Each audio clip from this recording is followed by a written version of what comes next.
What's up, guys? You already know it's that time. Finally playing this game.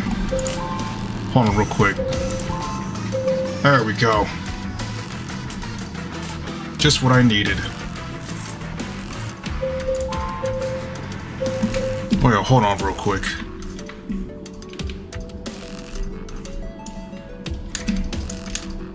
Let me transfer this over here real quick. Alright, that's good. There. Finally do it. I made like 2 different parts today. Well, what's up, Psycho? What's up, Antonio? To be honest, I never thought I would actually do this, to be honest, on the stream, but now I'm actually doing it. Look. I'm finally doing it now. Anyways, let's get on right with this. Dude, like, I really never thought I would actually do a stream on this kind of a game, to be honest with you. You guys. Let me make sure everything's alright. Alright. Okay.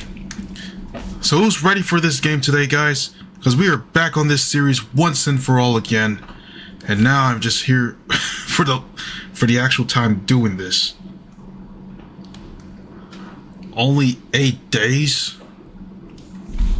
Yeah, it's only 8 days until it is time for that thing to come out.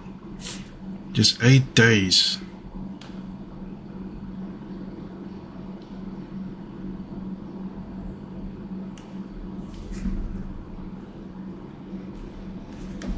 I'm actually surprised. 8 days remaining though. Well, in the meantime, let's get to this game right here. So this is Sakura Bunnies 2 for those who watch the series on the channel. You guys already know what this game really is, like, you know, all about and stuff like that. So, anyhow, let's get on with this.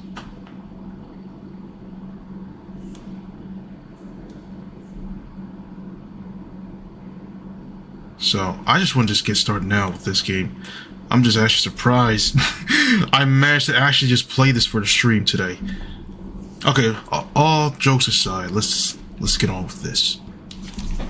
It all started as an unremarkable job like any other. Picking up a confidential briefcase transported to the other side of the city and ensuring its safety.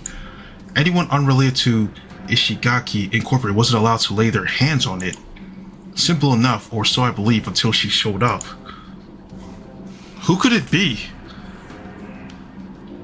Satomi, a mysterious girl working for a rival company, was sent to retrieve what became my objective. She took out the entire security team by herself without breaking a sweat, and then she targeted me, displaying her unnatural powers as she attempted to seize the briefcase.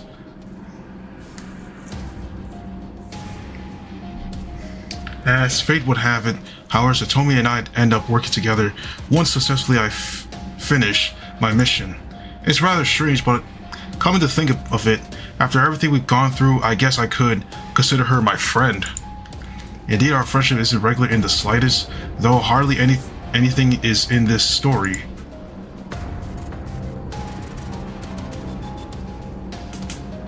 Something similar happened when I came across Yuka, the self-proclaimed protector of the old neighborhood.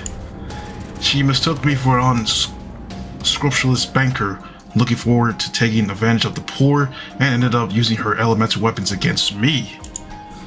Thankfully, I managed to speak some sense to her, diffusing a situation that would have had dire consequences for me. Ironically, our next meeting wasn't any better.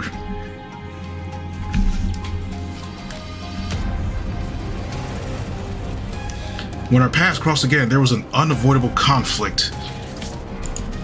Satomi and I were guarding a building that Yuka was bent on capturing so that we couldn't demolish it. Ultimately, after a grueling battle, she lost, but only thanks to Satomi's immense power.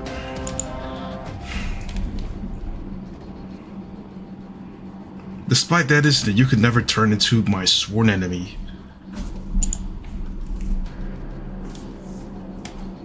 I did what I had to in a way she understood.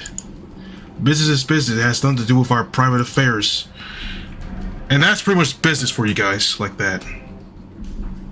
That's why she asked for my help when a group of unknown attackers tried to raid her hideout. She hired me to investigate the case, hoping I'd be able to find the mastermind who was behind the vicious attack her people suffered. Like, they suffered a bad attack. Like, this is like back in the first one. Like, all I had to do was just go through this stuff. But man, I mean, it was a vicious attack though, at best.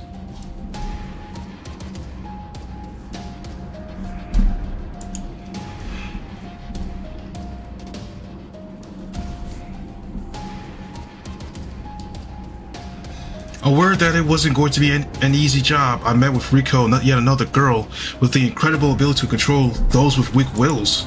She helped me out when Satomi was after the briefcase, and I repaid the favor by lending her hand when she was exposing the dirty laundry of a corporate company. A corrupt company. Golly. It sounds like corporate, but it's corrupt. She owed me nothing, though if anyone was to assist me and make some progress, it'd be her.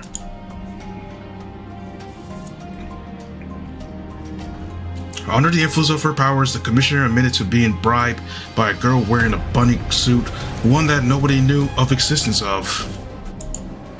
After that discovery, the case began to grow cold, though I refused to let it go.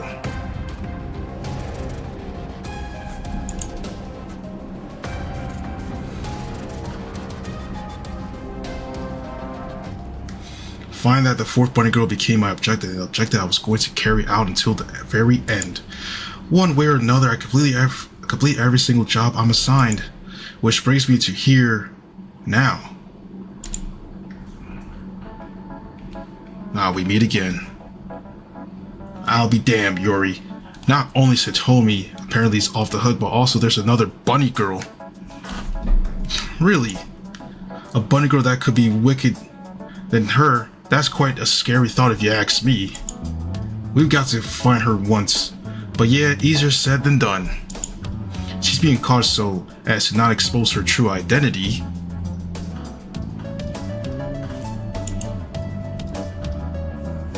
How could she not? She entered the city harassing Yuka's gang. At the very least, she made a powerful foe. One that's seeking revenge. She best be careful now that we're on the lookout. However, no matter how hard she tries, we'll unveil her identity. She crossed the wrong people with that cruel attack. You bet we will. Dealing that with Satomi's misdeeds is more than enough for me already.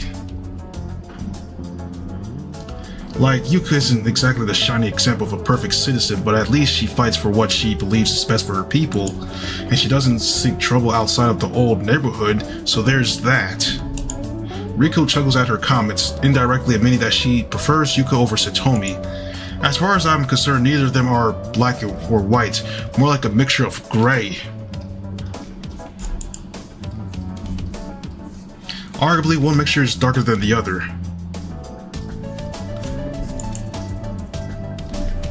I think we can agree that there's much to discuss about this case, Riko. How about we return to your apartment and resume this conversation there? It's unwise to talk about these sensitive topics in the middle of the street. No way we're going home, Yuri. I'm starving from investigating this hard. She's gotta be this hard. She's really hard for investigating, guys. She's one hell of a person for this stuff. Can we go somewhere fun and have a snack there? If it's private enough, we can continue our talk there.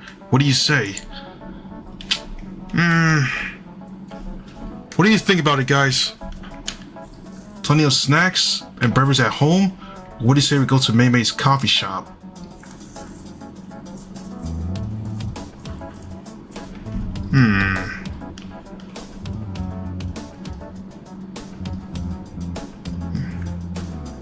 Coffee shop? Alright. Private enough. What do you say we go to May's coffee shop? May's coffee shop? I don't think I've ever been there. What is it? It's a cat-themed cafe where nobody bothers you. We should be able to continue discussing this topic rather safely there. Is it cool? We're not heading there unless it's cool. Well, that depends. Do you consider a hot brew decorated with foamy cats cool or not? Oh yeah, that's totally cool. I can't believe I haven't heard of that place before.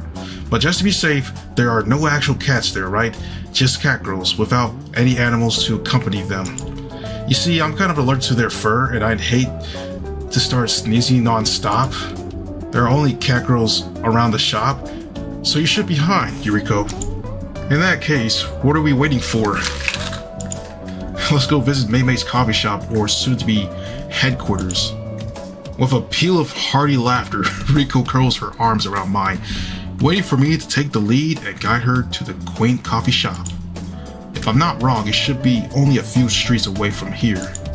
Knowing Riko as I do, if getting there took us long, she'd head into the nearest random place as long as it served food. Food indeed, huh? And simply we can't have that. Not now, at least. Who knows which places are compromised and which ones are not. The new bunny girl is proving to be resourceful. She could have prying ears and eyes all around us. Or maybe even cameras. Alright. Traversing the winning set of streets that cleave Mei-Mei's coffee shop from our previous location, we go into the colorful establishment where we're greeted almost instantly by its owner. Welcome back, sir. It's a pleasure to see you again so soon. I hope you don't mind my risque remarks, but this time your companion's different. However, let me just say that she's just as charming as the previous. Would you be as kind to introduce us, or do you prefer this meeting to be intimidating? Oh! Mei-Mei's utters her question with an impish grin, prompting Riko to glance at me with confusion. Different companion, have you been here before with someone else, Yori? And judging from what she said, it was a girl, no less. Please don't tell me it was your girlfriend. That'd break my heart.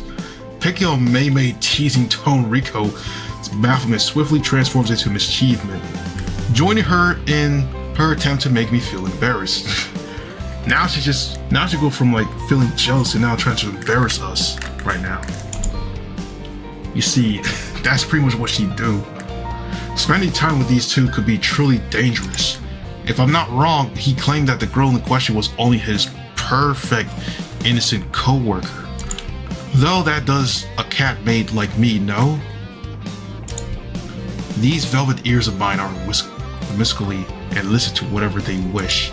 Not satisfied enough, Mei-Mei doubles down her teasing, putting me further under the spotlight.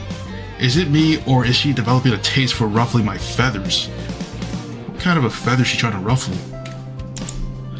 I best keep this in check, or else it might get out of hand quickly. Could you please show us our table, Mei-Mei? My intimate matters should remain private. Alright, one of these two. It's definitely gonna be one of these two right here. Who could it really be between this stuff? We always would have something like this private though. Or I would just go to or we would just have her go to our table. One of the two things would already have happened by now at this point. But you know what? I think we should show us to our table. Or just remain private with this. It goes without saying, but my intimate matters should remain private. Not to mention that we're here to discuss with whom I've had coffee, especially with my friend around.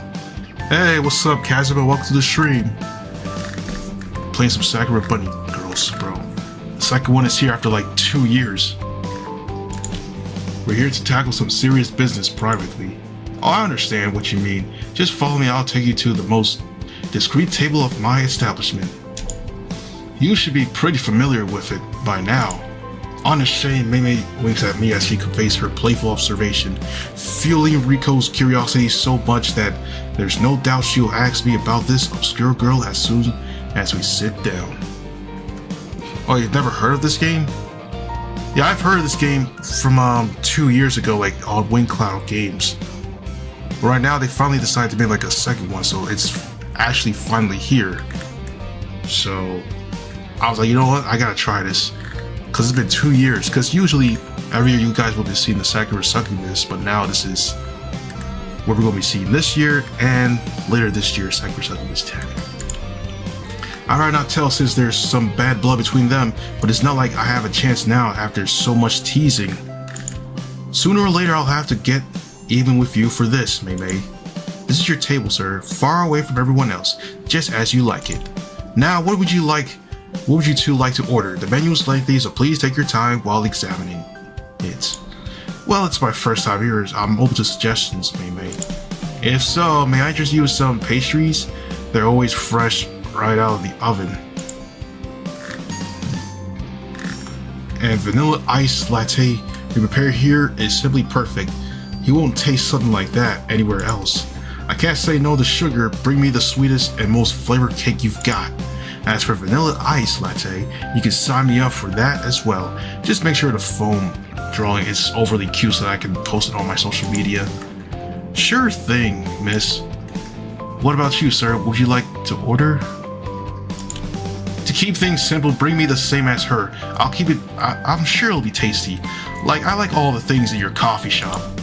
Aw, aren't you a charmer? No wonder the ladies want to spend time with you. Dead or Alive Extreme Beach Volley 3 on the Switch? Wait, that's on the Switch? I didn't know. Man, I love the Dead or Alive games. The Gross Melons were something else. I have a playlist right now on the channel. Back when I played this on PS4. Anyways. Mei Mei smirks devilishly before she retreats behind the counter, ultimately entering the kitchen as Rico's proceeds to stare at me. This mischievous face of hers is giving away her upcoming question.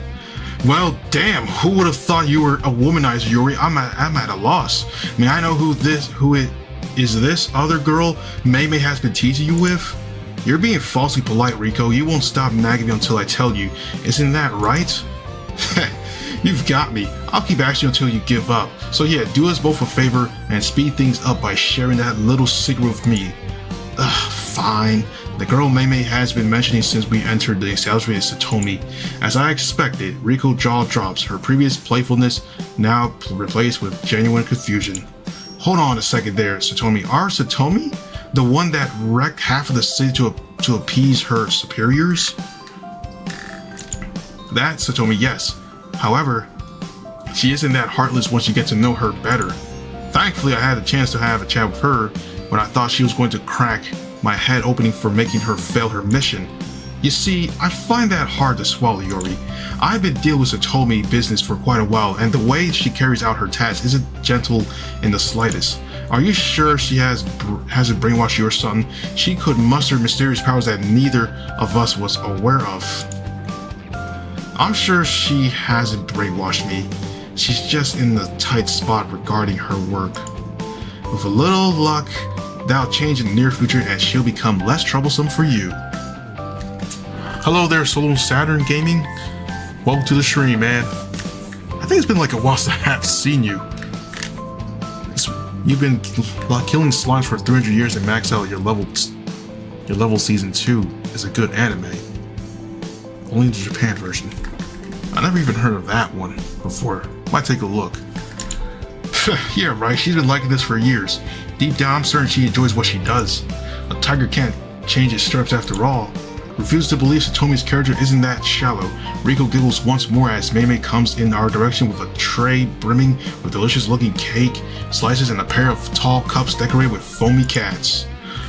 Upon reaching our table, Mei Mei proceeds to serve our order, grinning widely as she does so. Hope you're ready for a perfectly delighted treat. Today's special cake was red velvet, so I decided to bring you some.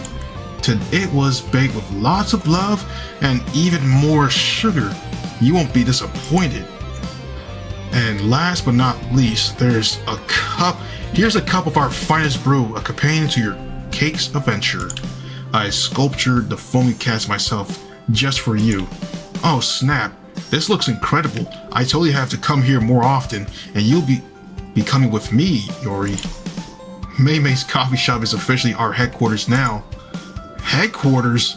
Are you two going into a venture together? Kind of. However, even if Rico loves being open about it, it's actually a secret. Our employer will be seething with rage if we disclose the details of our job. Ah, I see. I'll let you let's discuss your super important business alone then. Only 2 days left? Yeah, 2 days left. I'll make an announcement later soon.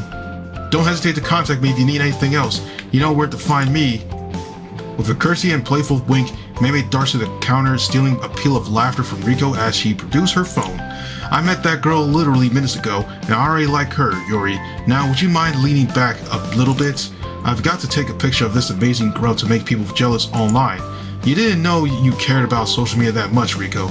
I was convinced you were more reserved, especially taking into account kind of club you brought me to. Well, it's not like I care about what happens online, to each their own. Plus, the life that's worth living is far away from a screen. Though I admit it's pretty amusing posting these pics and making hundreds of people go like, oh my god, that place is so cool, you've got to go with me there next. It'd be like that at times. Alright, we got another one, guys. Is it cruel to make people jealous? As long as you help out Mei? Which one do we go for? Out of the two. What do you guys think? Which one would be best?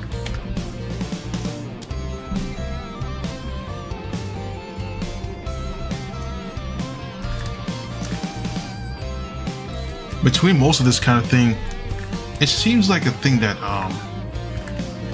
seems like I'll go for like what? Mei side of things. Most between this stuff I would, but what do you guys think?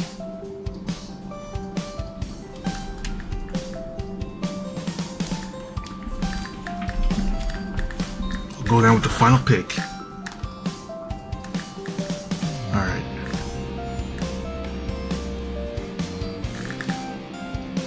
Rika's guy's slop video is getting worse? How bad? How bad is it even getting at this point? Alright. In all honesty, that doesn't sound right to me, but I guess it's fine as long as you help out Mei. Despite everything, you're promoting her coffee shop. That's exactly what I was thinking. Indeed, people will be sad. They won't be able to date me, though they'll drown their sorrows in sugary drinks with cats on them. All's well that ends well. Don't you think? Maybe. Just hurry up and take the picture, please. All this waiting has me a bit hungry. You've got it. I only need to get the angle right. Riko waggles her arms for a while, attempting to capture the whole tray under the best light possible. It takes her quite a bit, but she snaps a picture she's sufficiently satisfied with. Now, this will do. Now, for the best part, let's dig in. Returning her phone to her pocket, Riko sighs, seizes the fork, and begins to decimate her portion of cake, relishing thoroughly every single bite she takes. Oh boy, I haven't had something this nice in ages. Seriously, from now on, whenever we've got to discuss something related to bunny girls or work, we'll do it here. You're surprised it's not a premiere video? Yeah, man, like this is the only time I'm doing a stream on this kind of a game. I'm like, maybe just do a stream on this. It wouldn't be that bad. Fine, by me, this table should be private enough to talk about those affairs freely. And speaking of which, what about the attack that targeted Yuka hideout? The trail is becoming colder and we need to do something about it before it disappears completely. Ah, right, I almost forgot. You see, one can't work on an empty stomach. But now that cake is coursing through my veins, I can think clearly once more. Riko accompanies her claim by sipping it from her cup, staining her lips with foam that she promptly licks away. So yeah, about the raid. I'm still convinced it's related to Satomi somehow. And before you say anything about how great she actually is despite working for a cold-hearted company, I double-check her innocence. Because she think about it for a second, Yuri. What are the chances of a fourth bunny girl coming to the city? And beyond tiny, am I right? When I asked about this matter, she assured me that her company didn't take part in it. Which could be true. If they had been behind the attack, they would send her to get the job done.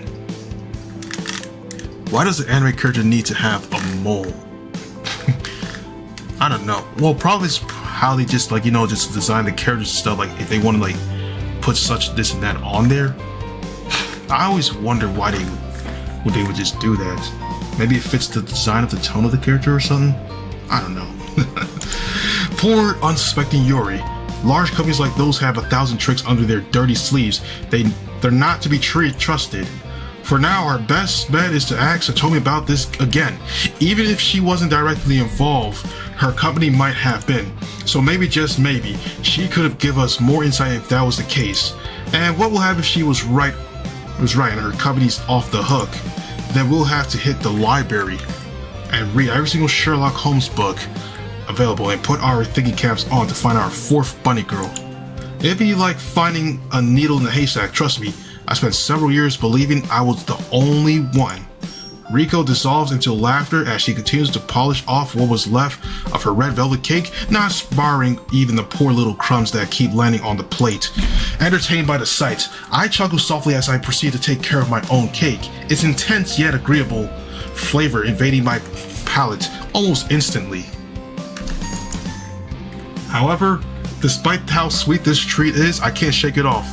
The bitterness of having to inquire Satomi's about the same topic again. Hey, it's Leah. Yo, Leah. Look, I can explain about playing this game on stream. This is the chance you're going to be seeing it today. But anyways, how you doing, by the way, though?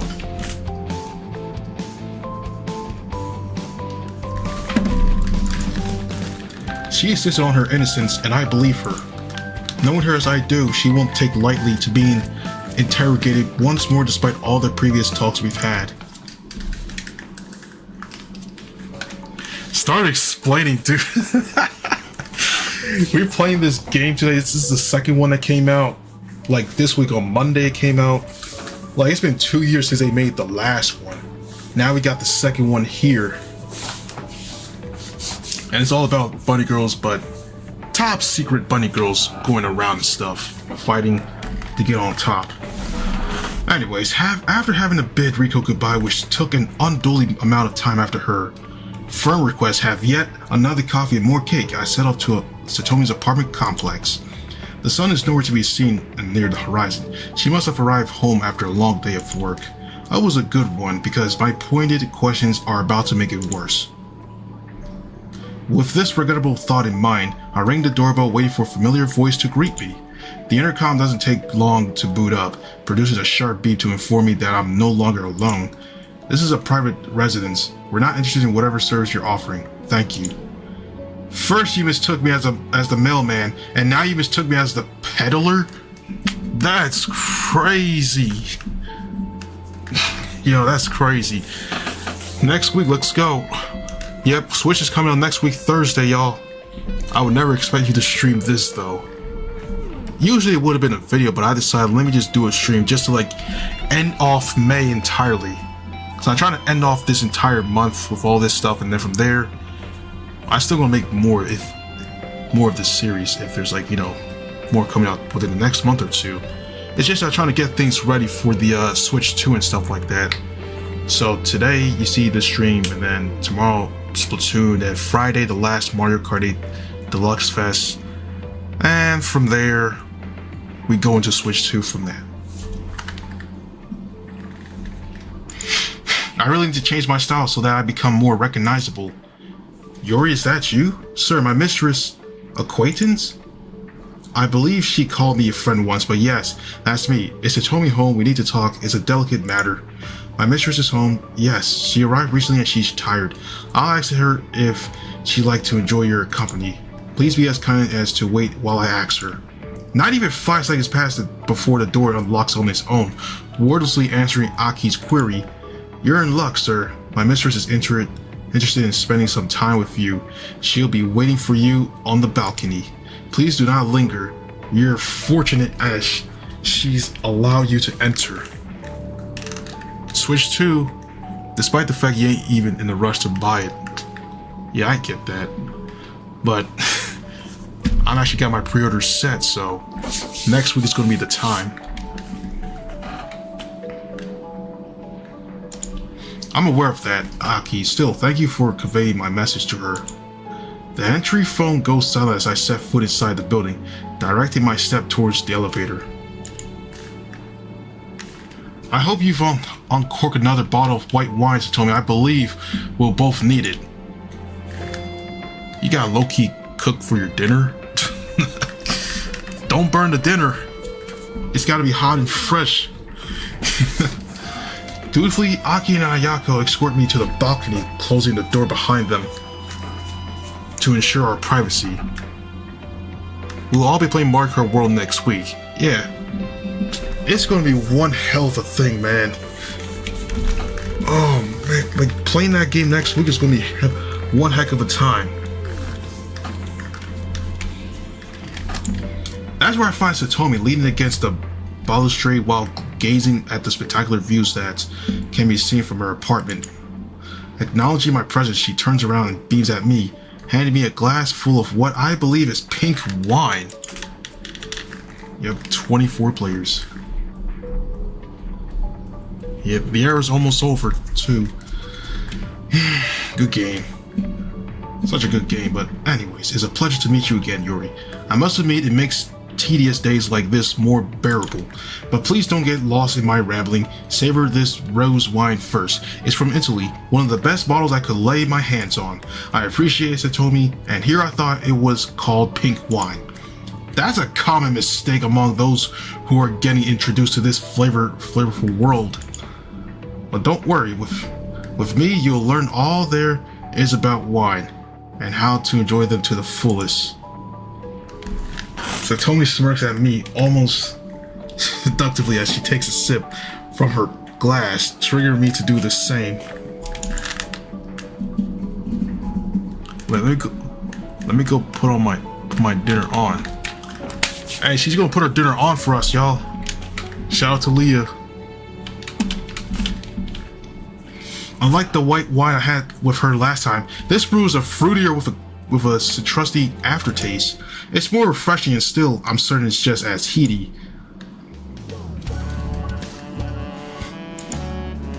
Here we are again, Yuri, leisurely drinking after an exhausting day packed with work, aware that tomorrow will be the same.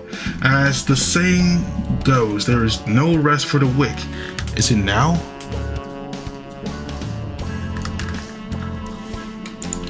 I'm afraid not. Satomi, there's always another mission coming after the one we've already completed. But this is how the world is. We keep going, hoping to make a difference along the way. I've already made a difference, sometimes for the better, and some other times for the worse.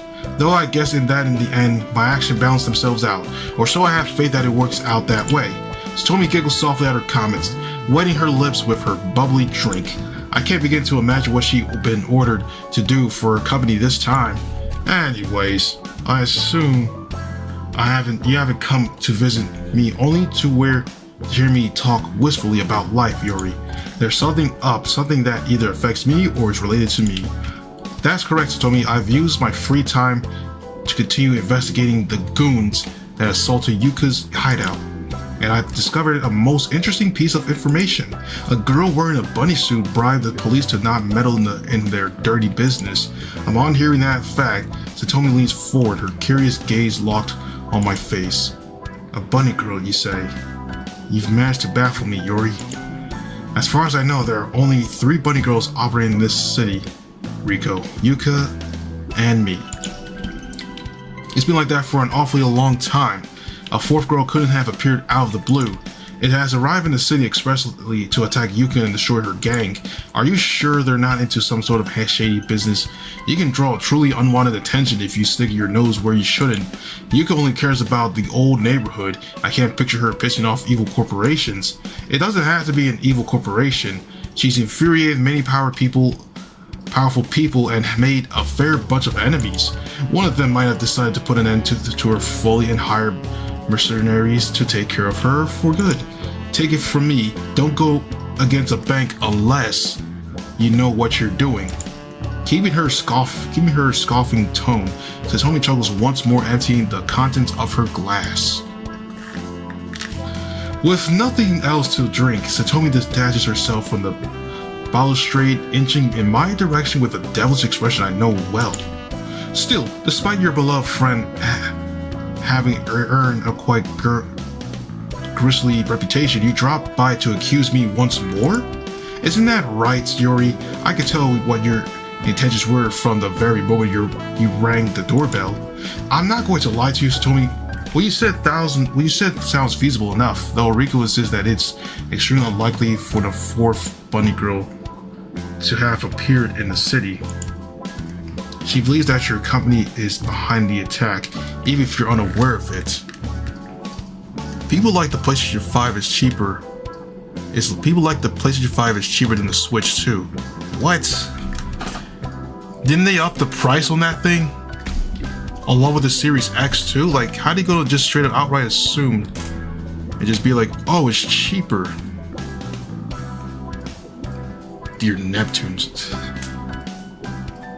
But yeah, most people be like this at that point. I don't know how to go to stuff like that. Riko, she truly is unable to stomach me. I don't blame her though. We've been locking horns since we met. I understand her having a, let's say, negative bias against me, but holding me in the company I work for responsible for every single bad thing that happened is a little bit too much.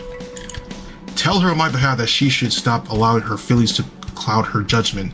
Will do. And let me say that she won't like hearing that one bit.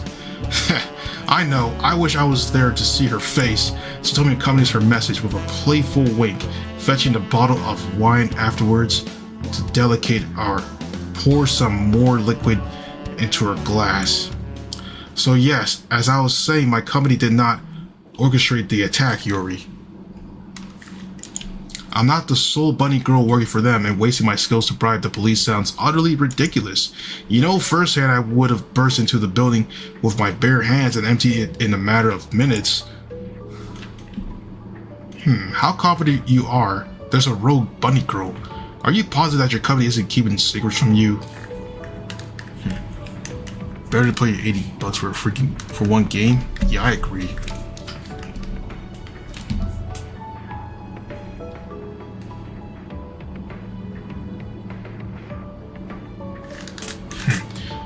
Alright, so I'll let you guys decide on which one you guys want me to pick.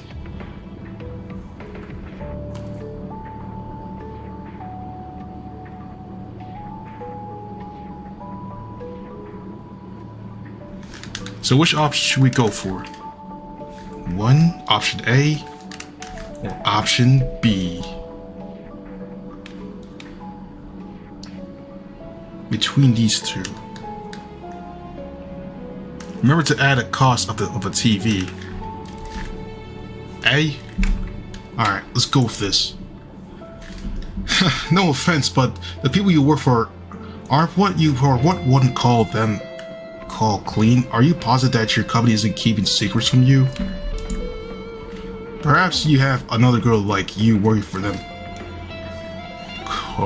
covertly.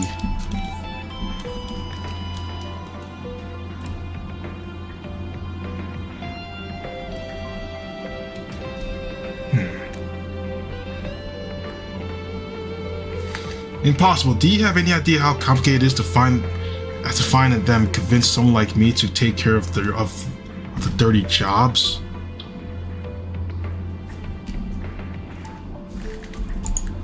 They can consider themselves unbelievably fortunate I am doing that for them.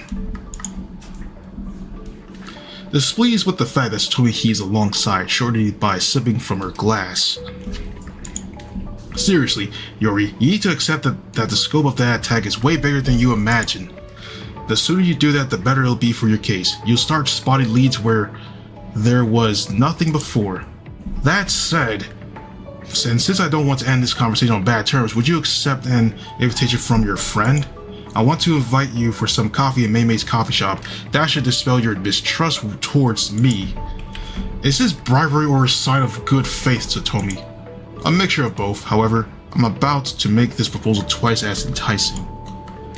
Tomorrow morning, if you decide to come and share a steaming cup of coffee with me, I'll let you in on some important news in return. What do you say? Did I pique your interest? You certainly did. I couldn't possibly say no to such an offer. I'll see you at Mei's coffee shop then. I know, by the way, thank you for the glass of rose wine. I like it. The wine you drink is as pleasant as the company you enjoy with. Never forget that.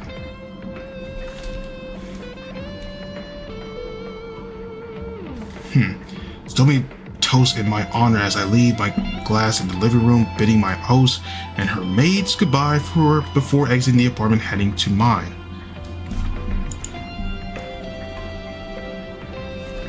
Thankfully, this encounter was smoother than I anticipated. Satomi was in a good mood, and despite having been accused one more time, she answered with humor instead of spite. However, I must admit that her last invitation was odd, to say the least. Does Satomi have something planned? A girl like her never improvises. I'll find out when our favorite caffeine cafe opens up.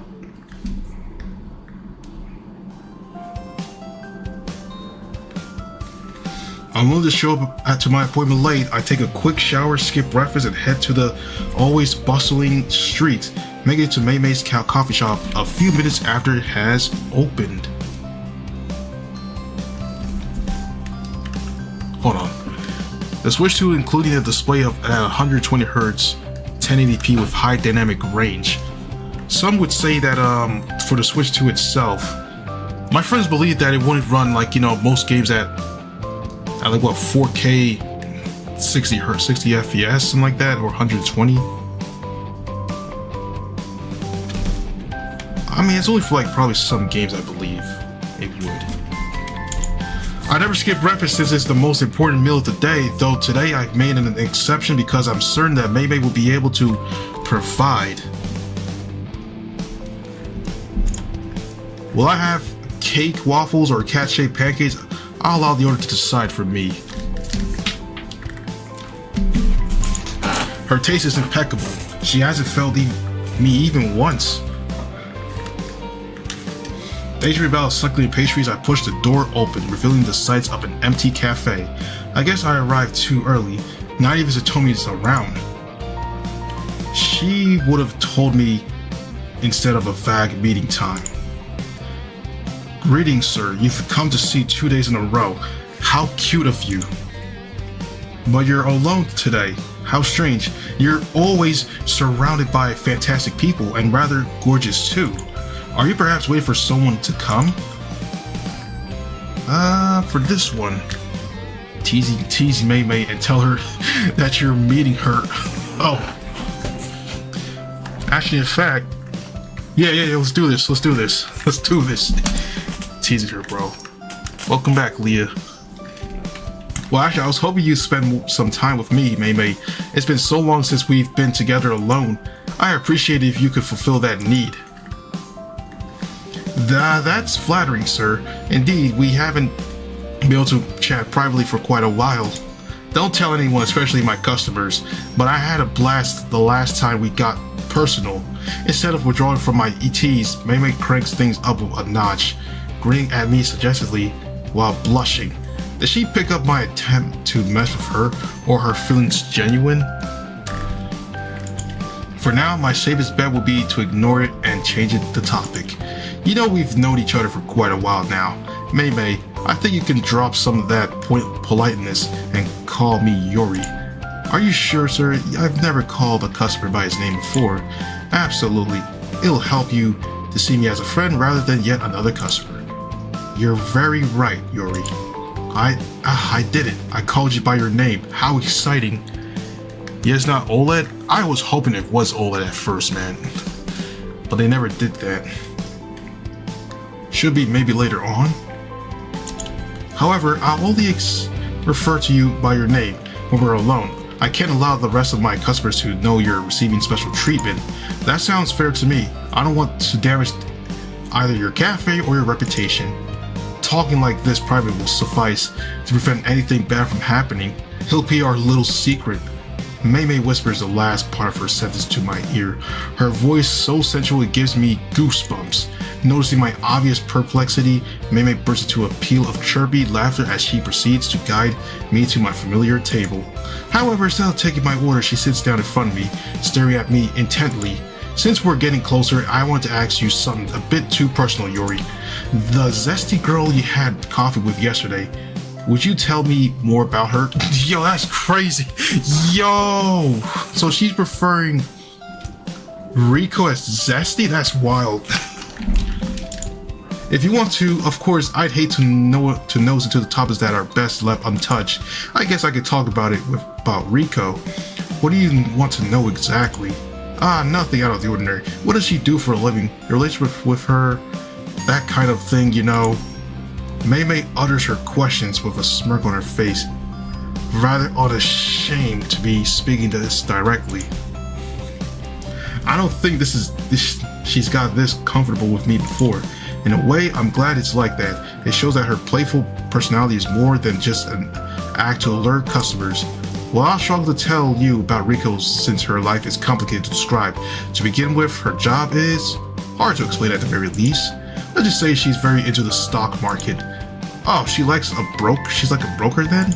Something like that, yeah. That's awesome. She must be pretty witty to be involved in that world. You've got great taste, Yuri. Funnily, I find the stock market intriguing as well. I learned about it in my spare time, but I never had the nerve to invest in anything. Imagine if I lost my cafe because of that. It'd be a cat-themed atmosphere. Mei cracks her cat pun casually, stealing a soft peal of laughter from me. I wonder if she improvises or if she leads the conversation so that she can use them. Is there anything else you want me to share with me about her, Yuri? You still haven't answered one of my questions. Even if you enjoy messing with me by treating me like a heartbreaker, Rico's my friend and not my colleague. We've worked together in the past and we're working together once more. So she's your friend and your colleague, like that other friend and colleague of yours. Yes, pretty much. Admittedly, it sounds almost humorous out loud. It is humorous, especially since those two girls don't acknowledge you as their friend and workmate. They see you as much more. But what do I know, right? In the end, I'm only a Snoopy maid. Mei's mischievous claims prompt me to narrow my eyes while staring at her. The cat-loving imp springing to her feet with an energetic hop. As usual, it's been an absolute pleasure cheating with you, Yuri. However, we've run out of time for today. One of your friends just arrived and is coming in our direction. I'm looking forward to spending more time like this in the future with you. Discreetly, Mei winks at the moments before Satomi reaches our table. Our host invited her to take a seat with a curtsy. Satomi smiles at Mei as she sits down in front of me, glad to discover I've arrived promptly at our meeting. Good morning, Yuri. Spot on time. I say, does this functionality have anything to do with your current job, or was it because you were eager to meet me? Yeah, it was a bit of both, Satomi. My previous job taught me that if you aren't 5 minutes early to an appointment, you're already late. Though I have to confess that starting the day chatting with you is one of the best ways to brighten it. Heh, I truly enjoy myself when you're teasing like that. You should definitely do that more often. What do you say, Mei? Personally, I like it more when people are like feisty kittens. They're so adorable I can't resist. But now that you two are here, may I take your order? The morning rush hour will happen anytime soon. So take the advantage of the cafe being virtually empty before it becomes crowded. You're easily my best customers. I prefer to serve you myself. Mei giggles at her remarks as she extends her arm to hand the menu to Satomi. You're sick? What the heck? What the hell happened? What the heck, Leah? However, she shakes her head with a grin, causing Mei to retract it.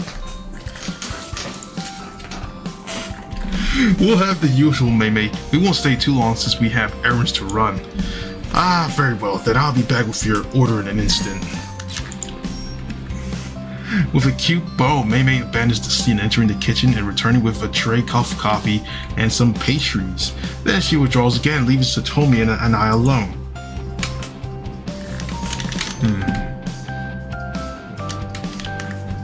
Between these two, what do you guys think I should just go with this one right here? What kind of errands are we running?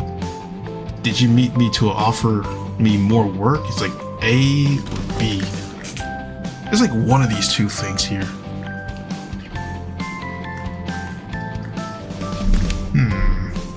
Did you meet me to offer me more? Whoa, more work?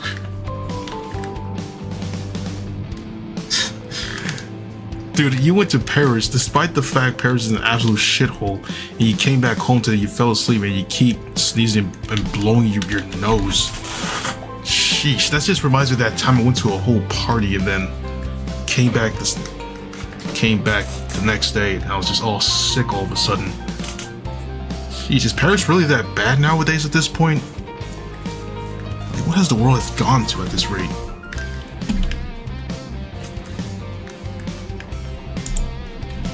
What kind of errands are we running, Satomi? Because knowing you as I do, I doubt you need help with the laundry. We're not going to be running any actual errands, Yuri. I said that so that maybe we wouldn't get distracted. The girl loves gossiping. Did you know that? Yes, I'm starting to realize now. Anyway, if we're not going to be taking care of anything, what is it?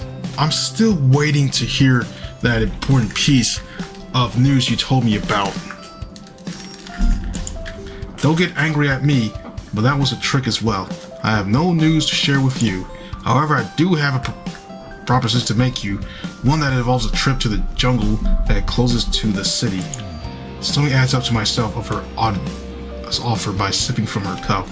Careful to not disfigure the cat that's floating in her brew. Okay, I'm listening. You see, I've been very busy lately fulfilling my duties for my company. Mind you, these duties had nothing to do with Yuka's attack. Is Paris just a shithole? It's just bad? Damn. Well, that's unfortunate. I didn't know such a country like that would just go that bad. Like this. So I was thinking, why not spend a few days away from the hustle and bustle of the city to wind down in the wilderness to the jungle? Not only will that allow me to take a breather, but also prove my innocence to the relentless investigator who's on my heels. Stay in America, dude? Yeah. Like, everywhere right now is just all bad at this point. You can... Sheesh. I didn't know it'd be this bad right now at this point. Yeah, please don't get shot or hear racist remarks. I haven't heard anything so far about racism, but yeah, it's still crazy out here. I'll be careful. What do you say, Yuri? Would a short holiday trip dissipate your doubts about my involvement? Maybe, though I have to say I'm impressed your company was willing to forgive you a few days off. I was convinced you worked from dawn to dusk all week long. It's often like that, but an asset like me deserves some rest too. It's in their best convenience to keep me pleased. Satomi's tone grows a bit bitter, noticing that shortly after she attempts to counter those negative feelings with the sweetness of the pastries. They seem to work since the grimace of her face disappears. If I were to say yes, when will we be leaving, Satomi? As soon as we drank our coffee and paid Mei, there's a vehicle waiting for us outside. You only need to pack a few clothes and we'd be on our way. Now these are some rushed vacations, but since my employer hasn't contacted me yet, I guess I could join you and keep the company. I'll keep you company. I'm charmed to hear that, Yuri. Exploring the jungle alone doesn't sound appealing in the slightest. Satomi giggles at her playful remark, unhurriedly finishing her coffee and cutely decorated pastries. And I do the same, my imagination running wild as it attempts to picture the both of us venturing into the unknown. I wouldn't normally accept such a hurried offer, though since Mr. Himura hasn't assigned me any active missions, I might as well use this free time to unwind.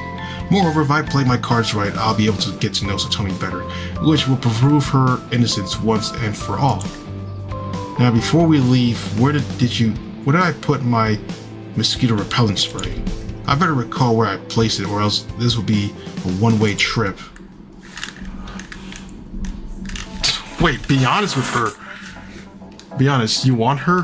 What?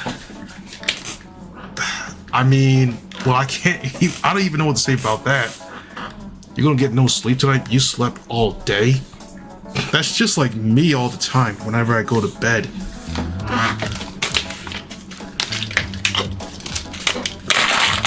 Like, I'd be just trying to, like, just do stuff when I go to sleep, but now I'm like, I can't really be sleeping at times.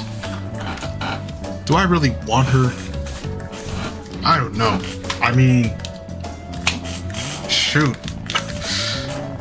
Might have to probably decide on that later, but anyways. After one long drive to the distant tropical forest, with a brief stop at my apartment, we arrived at the hotel, which was luxurious to say the least. Neither Satomi nor I have taken too much with us, proof that we'll spend just a couple of days here at best. Satomi continues calling this a holiday trip, but I can't shake off the fact that this lush jungle isn't a place someone would visit to relax.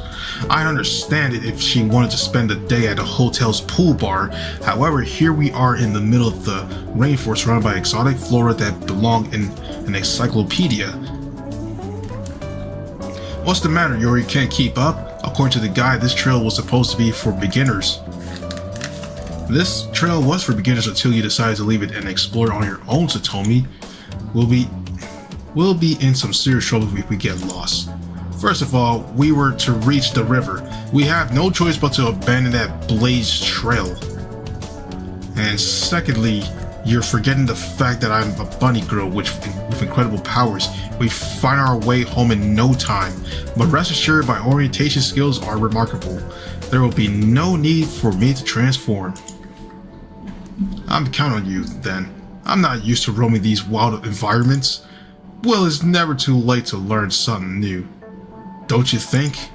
Satomi turns her head around, only to flash me an impish grin, her steady steps driving us deeper into the unforgiving jungle. Gradually, the vegetation becomes thicker and the sunlight light begins to dim, making it feel as if we were entering ancient sacred grounds. I don't mean to complain, but this is starting to feel off, Satomi. Perhaps abandoning the marked path wasn't such a great idea. This is fine, Yuri. Are you perhaps not trusting me? That saddened me greatly, taking into account all we've gone through. Not to mention, you're the first person who's been fortunate enough to accompany me on one of those trips. I trust you. I wouldn't be here otherwise. It's just that this part of the jungle is unsettling. I'm aware of that. You'll get used to it before long. I didn't like it when I came here the first time either. Ah, so you've been here before. Not in this particular jungle though. I've been on the missions in some other tropical forests, and those were so much worse. This one is almost a well-kept park in comparison. Huffing upon remembering the past, Satomi clears the way in front of me. The melodic rumbling of the water flowing greetings me once I abandoned the overgrown thickets. There it is, the river. It was quite the trek, though I believe it was worth it. There's nothing even remotely similar to this in the city. Don't you agree, Yuri? Nor the countryside. Actually, this is quite a sight for sore eyes. I'm assuming it looks like this because we're basically the first people to have reached it in one piece. I don't think we're the first. There are countless adventurers like us out here, but this part of the river is practically untouched. So let's just go with it and say we're the ones who discover it. Satomi chuckles at her claim before she extends her arm in my direction, wordlessly asks me to go hand in hand next to the crystal clear waters. Oh, we get this again. This is from the start of this year. I got this picture for the it was the start of this year. Like, it's on the first video of 2025. I offer my hand for her to pick, but instead she curls her arm around mine, gluing our bodies together. Moments ago, this would have been a terrible idea given the impending mud, though since the riverside appears to be rather flat and transversible, I'll stick to close to Satomi. You know, I've been curious all this time, Yuri. When you used to be a bodyguard, Where did you use to travel? A man like you must have been all over Japan, though I'm assuming you haven't been into the wilderness. You've been a tiny bit squeamish today. Indeed, I've been to many places across Japan. However, as you guessed correctly, I've never been to such remote locations. The customer I used to protect required my service in big cities they often visited, either for pleasure, business, or both.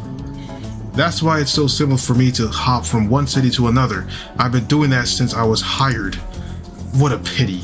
You miss out on the fun of discovering new regions. There's so much you still need to experience. Yeah, I might do that in the future, but for leisure, not work. Traveling because you want to is not the same as traveling because you're forced to. There's quite an important difference between those two. Tell me about it. Satomi snorts with disdain, doing her the best to not roll her eyes with displeasure. Has your company set you on business trips, Satomi? I'm not sure if I should call them that given what you're usually asked to do. My company fancies calling those trips operations, and yes, I've been sent to many places, some of them you probably never heard of. They have assets scattered over the world, as well as enemies and undesired people who would benefit from damaging their firm. And whenever someone attempts to harm them in any way, shape, or form, I'm sent to change their mind. Sometimes I'm lucky that destination is somewhat agreeable. Some other times it's the opposite of that, but I've got to cope and finish my mission. If you dislike the jungle, you hate it in the poles. And don't get me started about the desert. It was so hot there that I was convinced that my bunny suit was going to melt. Satomi's humorous tone steals a chuckle from me. The idea of having to carry out a mission in such an inhospitable location prompting my forehead to sweat in anticipation. I'd rather you stay in the city, thank you. However, I'm amazed you've been to such places. I bet that it wouldn't be an exaggeration to say you visited half of the world. It wouldn't be an exaggeration, no. However, I wouldn't hesitate to return to some of those destinations while on the holiday, perhaps with someone to accompany me. Satomi brushes her shoulder against mine with knowing grin. Understanding her indirect message, I grin back at her, please her with my wordless response. Well then, I believe we've rang over the river more than enough, Yuri. We should return to the hotel before it grows dark. I've got what I came here for. And what were you looking for exactly? Is there a treasure hidden somewhere and you were seeking clues? If only if that was the case, but to answer your question, I was looking for some adventures and spots as secluded as this one. And you could build an entire town nobody would ever know. That's very true. Who would do such a foolish thing? You'd be surprised. There are foolish people everywhere. But let's not discuss that here. The hotel buffet is beckoning us to come back and have a hearty meal. It sure is. We haven't eaten anything since we bid Mei Mei goodbye and left the city. The next time we decide to venture into the jungle, I'm taking some snacks with me. I crack my half-serious joke as we turn around, retracting our steps as we make our way back to the hotel. With how much we've to walk this morning, something tells me that this is going to be an eventful afternoon of settling back. Or so I hope, my feet hurting from treading over so much mud. Thankfully, my hunch was right as Satomi and I did nothing for the rest of the day, using this free time to enjoy the hotel's installations. Before long, the night set in, engulfing the entire jungle in my impervious darkness. It's late, the perfect time to go to sleep, yet Satomi's wide awake with no intention of hitting the sack. Something's going on, and she knows I'm aware of that. Alright, Yuri, the moment has come for me to tell you the truth. This is no regular holiday trip, I'm in fact on a mission.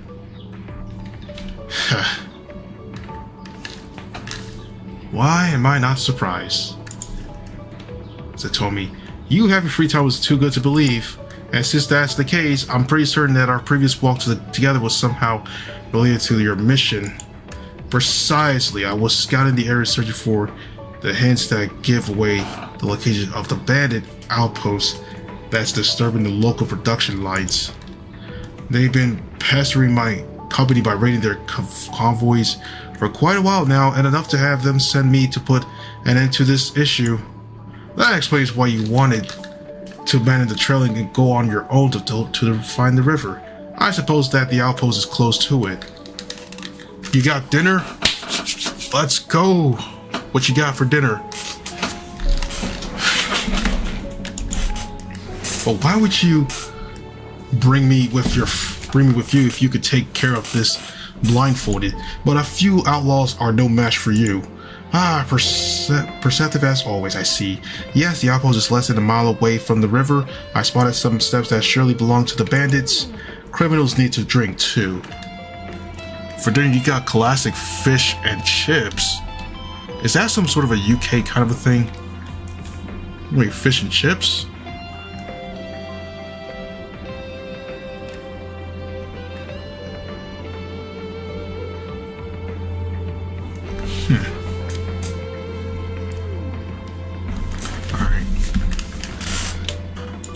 As for bringing you with me, I thought that this would be the last proof you need to not question my involvement with Yuka's assault and stop listening to Riko and her far-fetched theories. You didn't know fish and chips? Nah, no. I mean, I do know like fish, but not like with chips. Like what is it like Lay's chips, something like that. Yeah.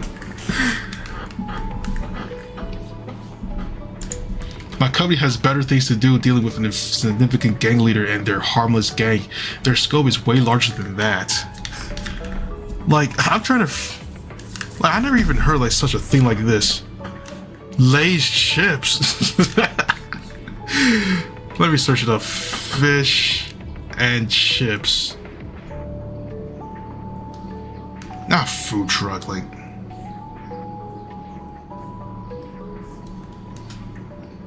Oh, that's fish and chips. Now I see what it is. I see what it is now. It's a British food, like... I think I ate something like this before. But I didn't know it was actually called fish and chips like that. What? I ate something like this before one time. But I didn't know it would be called that. That's crazy. Yo. I didn't know it would actually be called fish and chips like that. Man, August.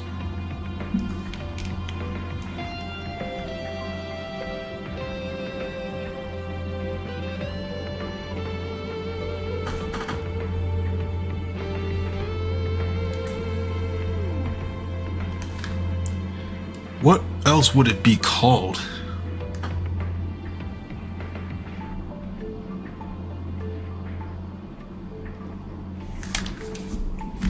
And it's fish and chips. Oh my gosh. Honestly, I no longer think you have anything to do with what happened that night, Satomi. I'll make sure to convey that to Riko once we return. Upon hearing my statement, Satomi bends forward, raising an eyebrow to further reinforce her teasing attitude. Like, I'm just trying to figure what it is. But then after looking at it, it's kind of like French fries and fish sticks. Something like that. That's what I look at it as. But I didn't know they would call it fish and chips. Like, what? Oh, man. Oh, really? I'm glad to hear I'm no longer the prime suspect in your investigation, Yuri. But if that's the case, why did you decide to accompany me? Especially if you were aware that this wasn't a merry holiday trip. We haven't worked together much, though. I believe I know your style, Satomi. I simply couldn't let you go without someone supervising your work. You're making it sound as if I can't get a job done without you. Is it that? French fries and what? Yo. What's up, Eric? Welcome to the stream, Eric.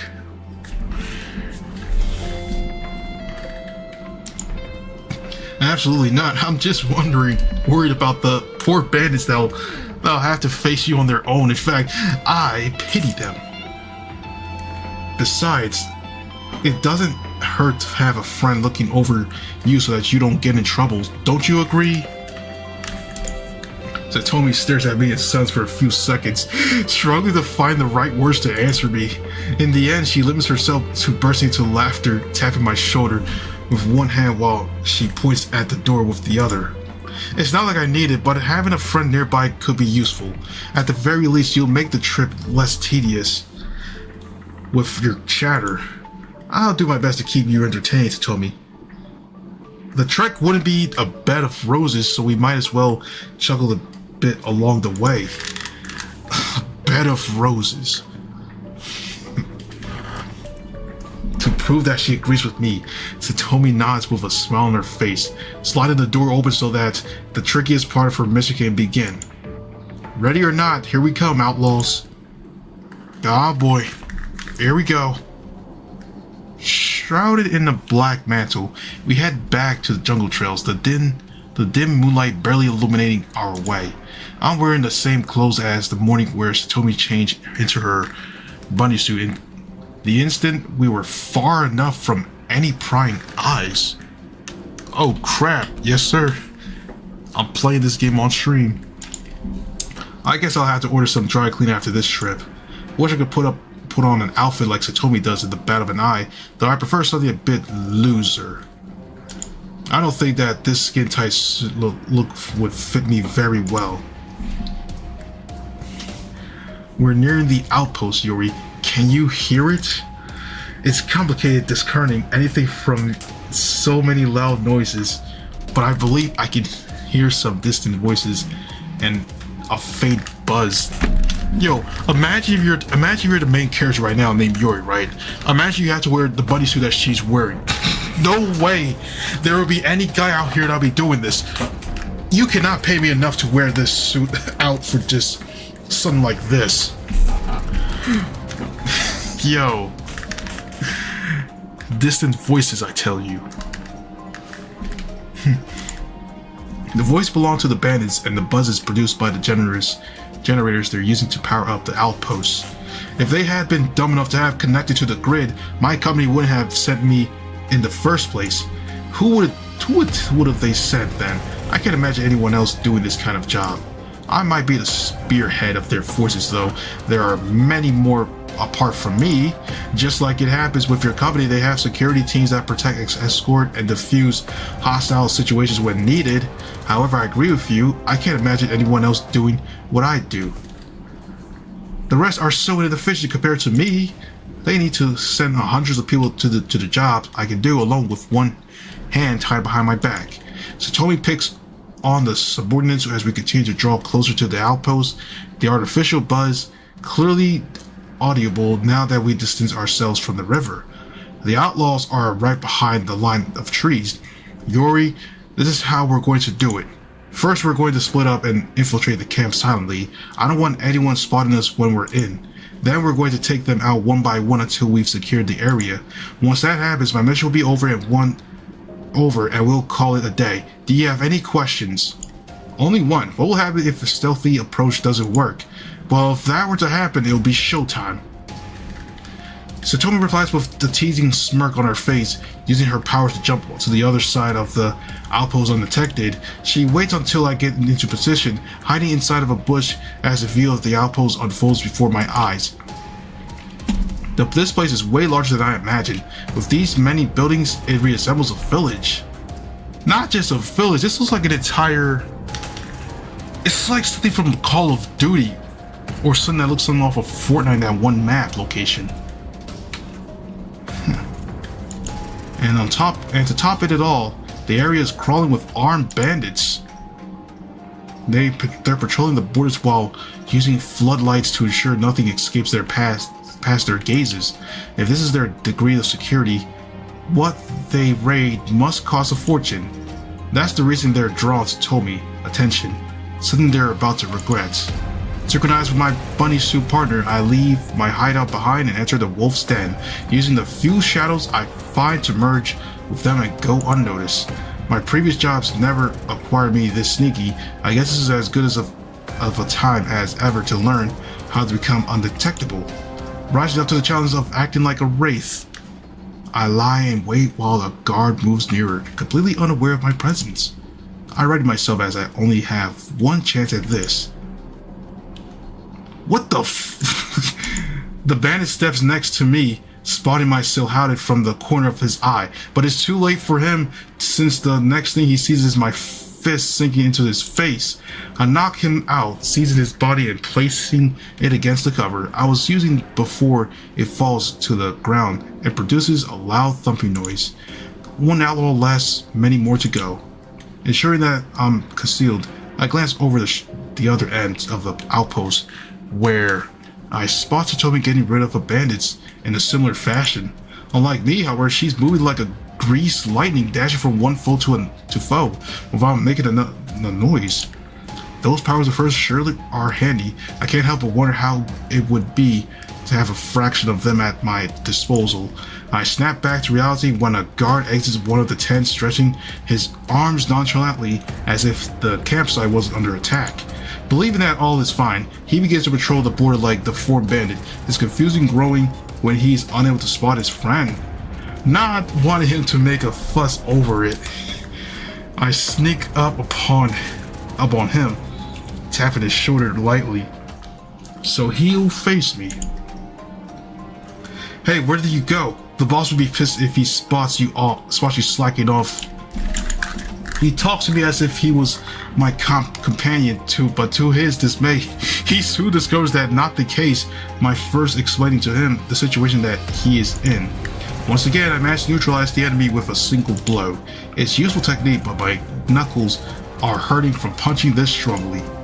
In the end, I was never trained to infiltrate any kind of building organization. I'm not a spy, but a bodyguard. I'm out of my element here.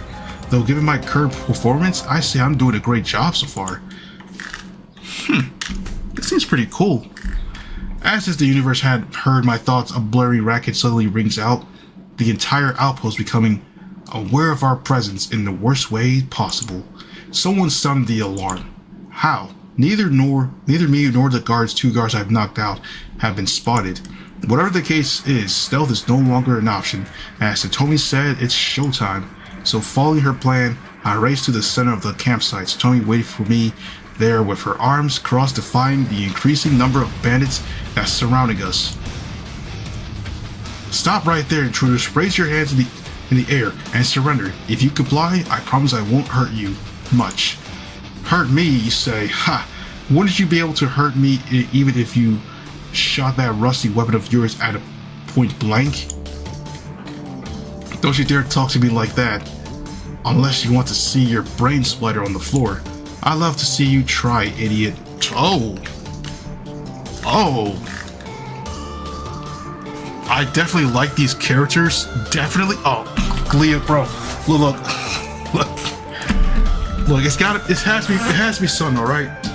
There has to be something.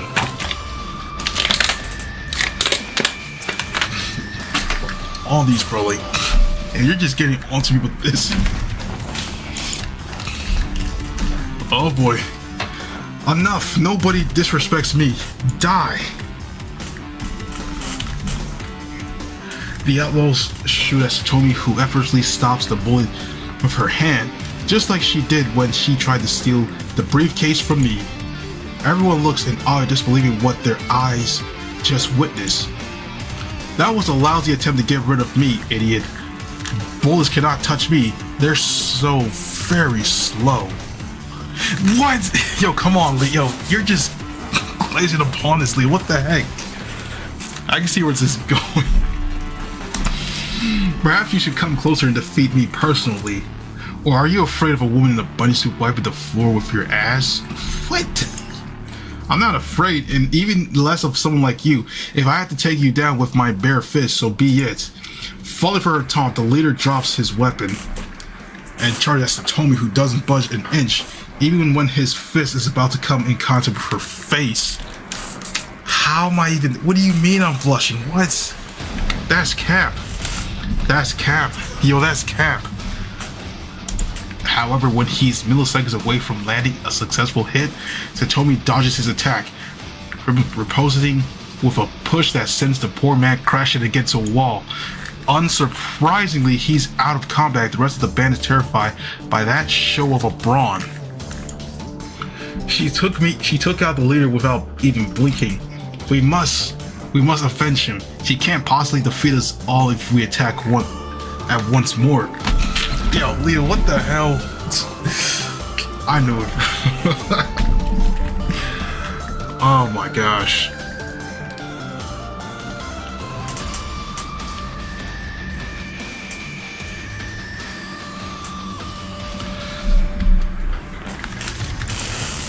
Let's make them regret ever coming here. Doing their best to overcome their crippling fear.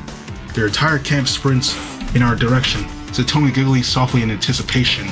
Here they come, Yuri. Make me proud. Uh-oh. Satomi clicks her tongue. So it looks like they're missing an R for this. It's like they just rushed this out. I mean, everything seems fine, but they just missing a few things right here. I can't pick a side between Leah and me. You can't? What, Eric? Yo. Satomi clicks her tongue in disappointment as the battle breaks out. The band is hesitating about who should attempt to strike first. Hoping to solve that issue for them, Satomi lunges forward, roundhouse kicking one of the outlaws so forcefully that he drops and hugs the ground. She's like Peter Griffin attempting to do some Roadhouse type shit, like against one of these outlaws. Roadhouse. You're all too weak. What a disappointment. I'll try to spice things up by not using my hands in this fight. That should give you half a chance. Idiots, take advantage of it. Relentless to provoke our enemy, Satomi places her arms behind her back, prompting a couple of bandits to strike her out of sheer rage. With a gentle hop, Satomi dodges their hints, replying with a middle kick that causes the attacker to wince with pain before collapsing on the dirt.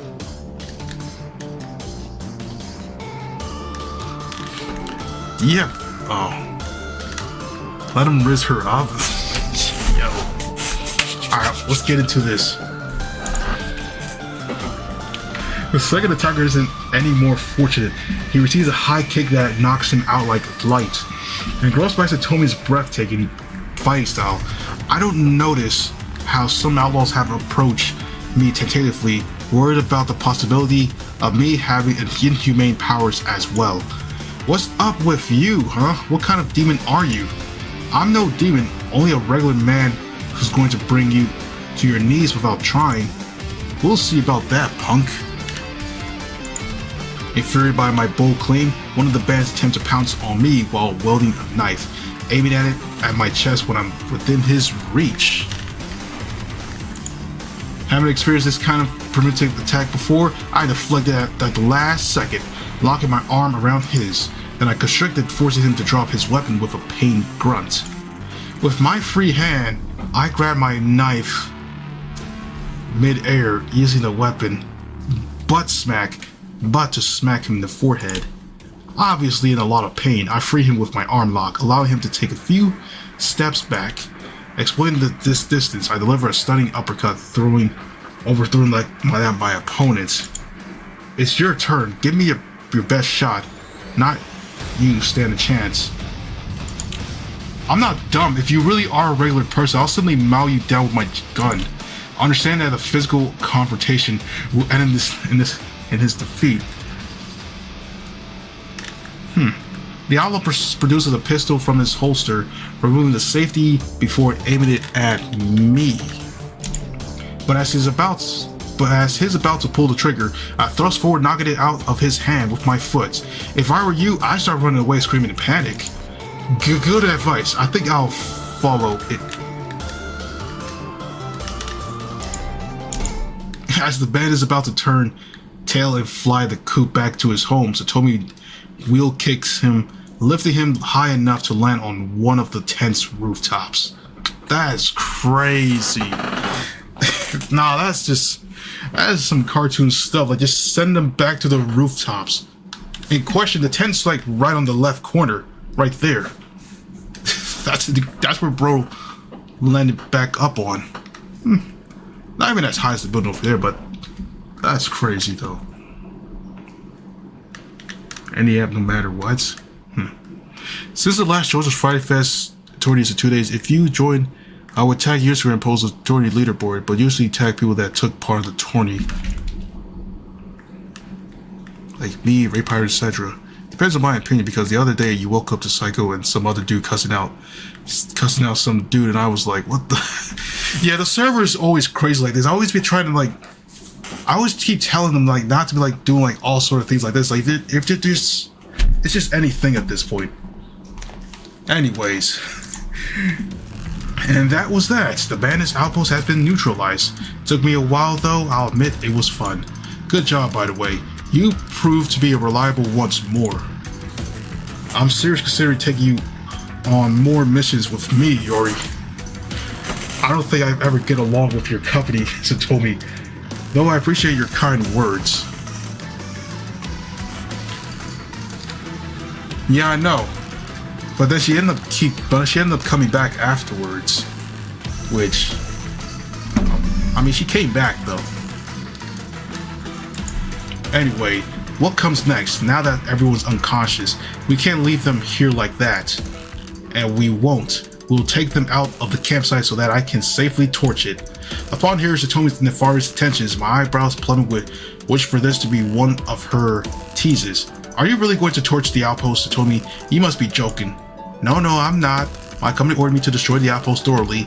These outlaws won't be operating around this area anytime soon. If you want them gone like that, why don't you tip them off the police?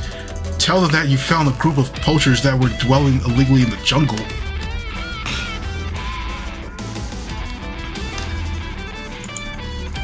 They'll come imprison the bandits and dismantle the whole place. They'll be gone for good. Your company's production lines will be safe. I can't do that, Yori. My superiors won't be satisfied with that. And as you can imagine, I can't afford to disappoint them. Bruh. I just end up right-clicking this stuff. Yeah, everybody's just crazy in the server. Anyways, your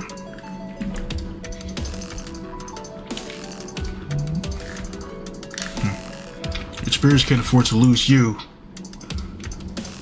I believe it's the other way around, Satomi. Think about it for a second.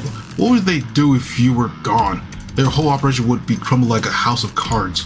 You're the one ensuring their safety, so if you decide to do things your way, even if they disapprove of it, they'll have it to bite the bullet and accept it. In a way, you're right, but still, I don't want them taking actions against me. I still depend on them. I may be aware of how that business goes or your actual relationship with them, but trust me on this, you have more powers over them than what you believe. You should realize and profit from that fact. They can't keep compelling you to do everything their way, whether you like it or not. It's been always like that, since the very moment I joined them. Why would that change now after all this time? Because they're not your usual, like, bossy manager who scolds you if you don't meet the deadlines. They're ruthless, unprincipled, and sometimes savage. There could be dire consequences if I were to start doing what I believe is best. They don't dare to go against their best assets. If anything, they should just, fear you at this point. They should fear you, Satomi.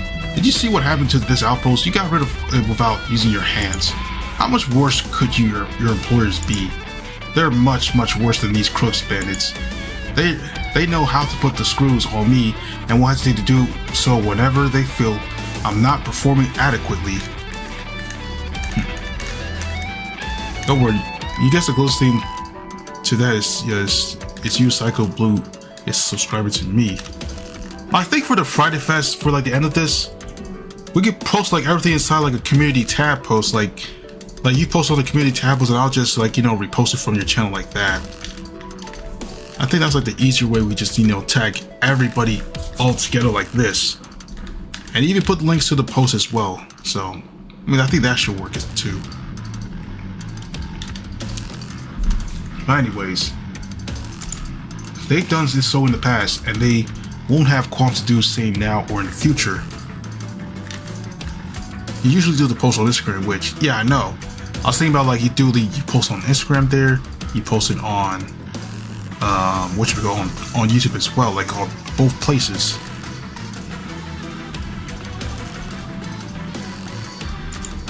And do you think they're not afraid of you rebelling? If you wanted to, you could ruin their entire organization overnight. How's somebody gonna call on making a video, bro? They're conscious of that, and the thought alone terrifies them. That's really why they're so unsympathetic with you. Y'all got a sharp tongue. The only downside is me probably won't be able to be there for a whole fest on Friday. You know what? Things might change. I might just hit up my work and tell them that I'll be here before 6 or 6:15.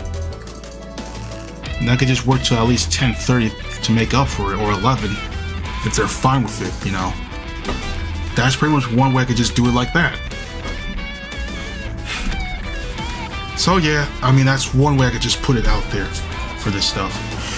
They don't want you to realize their threats are nothing compared to your power. Alright, let's imagine for a second that you're right and my company won't discipline me for not raising the outpost.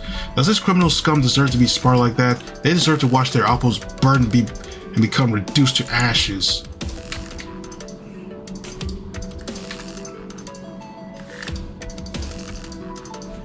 True, but I could just skip like half the time of work and then just go to work late.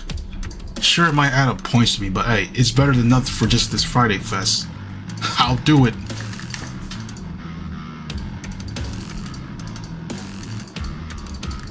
Oh, okay, yeah. Sure. We cannot decide the fate of others, Satomi. That responsibility doesn't fall upon us. Someone else will judge them and punish them accordingly. Our work here is done. All we have to do is call the authorities and abandon the area. Can we trust they'll do what corrects, Yuri? These bandits have been raiding my company and nobody has moved a finger until I was sent to dispatch them. I think once the fest is over, there should be a comes with all the best moments in the Friday fest. Wait, be right back. Alright, Leah. Maybe so. If I could just gather all that, that'll be like for what? Next month or two? I suppose. These bands have been raiding around my company and nobody has moved a finger until I was sent to dispatch them. If the authorities couldn't prosecute them, they don't have the right to sentence them either. These bandits weren't common criminals. I mean, you were sent, which proves my point. You just give the law enforcement a chance. It'll be better than lowering to the level of these outlaws by setting a fire to the outpost. Someone like you wouldn't want to become an arsonist and burn half of the jungle, right? Fine. I'll tip off the authorities, but only because you're being truly insistent, Yuri. And because what you said made tiny bits of sense. There, I said it. Can we now return to the hotel, please? She's blushing. We got her. Finally. Yes. She's blushing. Let's go. I've got an array of mosquitoes ready and willing to feast on me. I promise I'll contact the police on our way back. I'll give them the coordinates of the outpost and exaggerate a bit of the situation so that they speed things up. Tomorrow morning, these bandits will be all over the news. It's very likely I'll receive a nasty call from my superiors too. Satomi lowers her gaze, worried about what those people could tell her for disobeying them. Now I wanted her to look at that downcast. I grab her hand and squeeze it tightly, prompting her to lock her eyes on mine.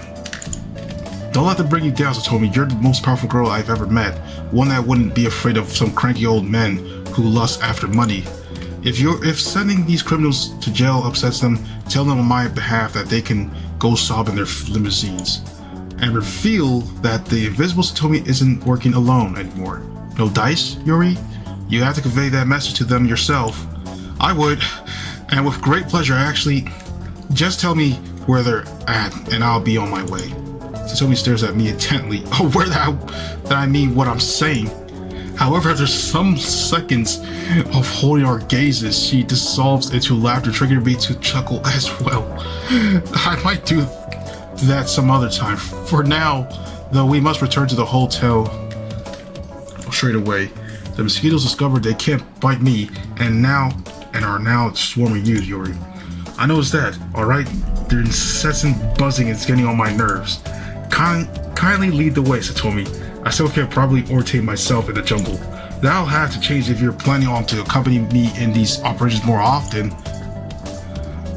Without letting my hand go, Satomi ventures into the wilderness with a grin on her face, leaving the secured outpost behind. I'm not sure if it's on purpose, but Satomi's joking more frequently about me tagging along with her. Perhaps I wouldn't mind as long as it didn't interfere with my own job. She definitely enjoys herself more when I'm around, and being able to prevent her from committing mistakes in the name of her company makes me feel accomplished. Satomi is much more than a girl following orders or a set. Satomi is a fantastic girl who managed to unlock her full potential one day, and that day will arrive sooner rather than later. I'll try my best to see it personally. Alright, welcome back, Leah. Currently doing an Instagram post about the fest, basically screenshots taken from previous streams you did, if you're okay with that. Sure, yes. Okay, I'm back. What we on about? So we back in the room, we made her blush when we're outside and then all sort of stuff, and then afterwards we're back in this hotel room right now. Anyways, crossing the jungle gracefully almost as she was born there. Satomi takes me to the hotel, ending the anonymous tip-off when we enter our bedroom. Was that really necessary? Satomi, I'm sure you've given the poor emergency operator a heart attack. It's not like I lied. There having been gunshots, scuffle, and a very real risk of the whole outpost burning to the ground. We would just rinse her up to the point she ended up like making these faces and such, like, bro. Oh my gosh. It's not like I lied, Yuri. They're having gunshot scuffle and a very risk of the whole outpost burning to the ground. I'm pretty certain that the special assault team is on their way. They'll arrive any moment now, only to find out that they got their work cut out for them. I'm not against that, but did you have to pretend they were shooting at you while we were walking down the jungle trail? The way you screamed for your life was pretty believable. I know how to do much more than just laying down the law. As you can see, I can put on an act just fine, especially when it involves messaging with someone. The operator was stuttering while you were reporting the showdown. What could I say? I can't help ruffling a few feathers here and there. On your YouTube channel, you now have your first playlist that is filled with memes and more memes. Will be added currently in version 1.2. Satomi winks at me implicitly as she takes a seat on the bed, stretching her arms, and when she feels comfortable enough. This outing was great, Yuri, though I'm afraid that tomorrow morning we'll have to go back to the city. So early? I thought we stayed around for a few days. Me too. However, since we completed my mission rather officially, my superiors will assign me yet another job. In a sign of appreciation, they could give you a free day, even if it was just once. Holidays don't exist for them, or for me at least. Anyway, on the bright side, this was fun. Not to mention you got to see more of Japan. With a little luck, the next location will be nicer than a muddy jungle. Ha! My fingers are crossed.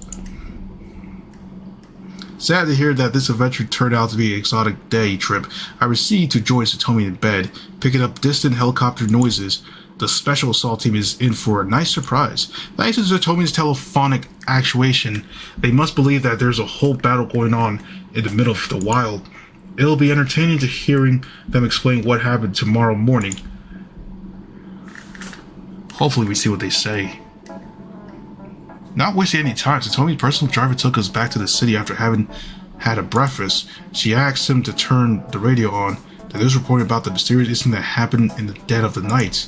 An anonymous caller informed the emergency service of the shooter that was taking place in the jungle.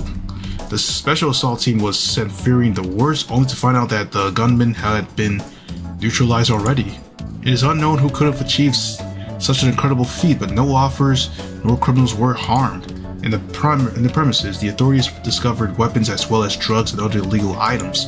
The outpost will be demolished and the outlaws taken to justice, facing up to 50 years in prison. That's half a century. God damn, half a century in prison. How glad are y'all to put Market Deluxe behind? I'm glad, but yet, I mean, I like the game itself. It's fine, but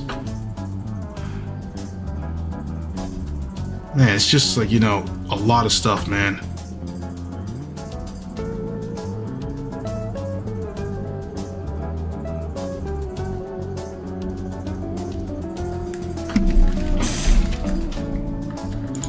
It's not what Satomi's superiors had in mind, but she shut down their criminal operations once and for all. Their production lines are safe, which means they don't have the rights to scold her for not obeying their unlawful orders verbatim. Ah, here we go. Here we are again. It's as if we never left. Almost literally, we've arrived at the same hour we departed yesterday. Yes, sorry about that, Yuri. My company's strict with the schedules. After having finished my mission like that, I shouldn't try to test my luck for a while. Admittedly, that was a better resolution than scorching the outpost. If I had done that, today's news would be much ghastlier. Instead, everyone's baffled at how someone or something knocked out an entire outlaw campsite that was armed to the teeth. Open a new chapter in the book. Yes, sir. That's world for you. Not to mention with no one getting seriously hurt or in the process. Wouldn't it be amusing if someone made up a story that ultimately turned into an urban legend? Hundreds of thrill seekers and cryptid hunters would visit the place, so yes, it'd be amusing indeed. Satomi and I shared one last chunk before she approached her car, setting eyes on me when she's ready to enter. I might have not told you this yet, but thank you for coming, Yuri. This is one of the best operations I've carried out in a long time.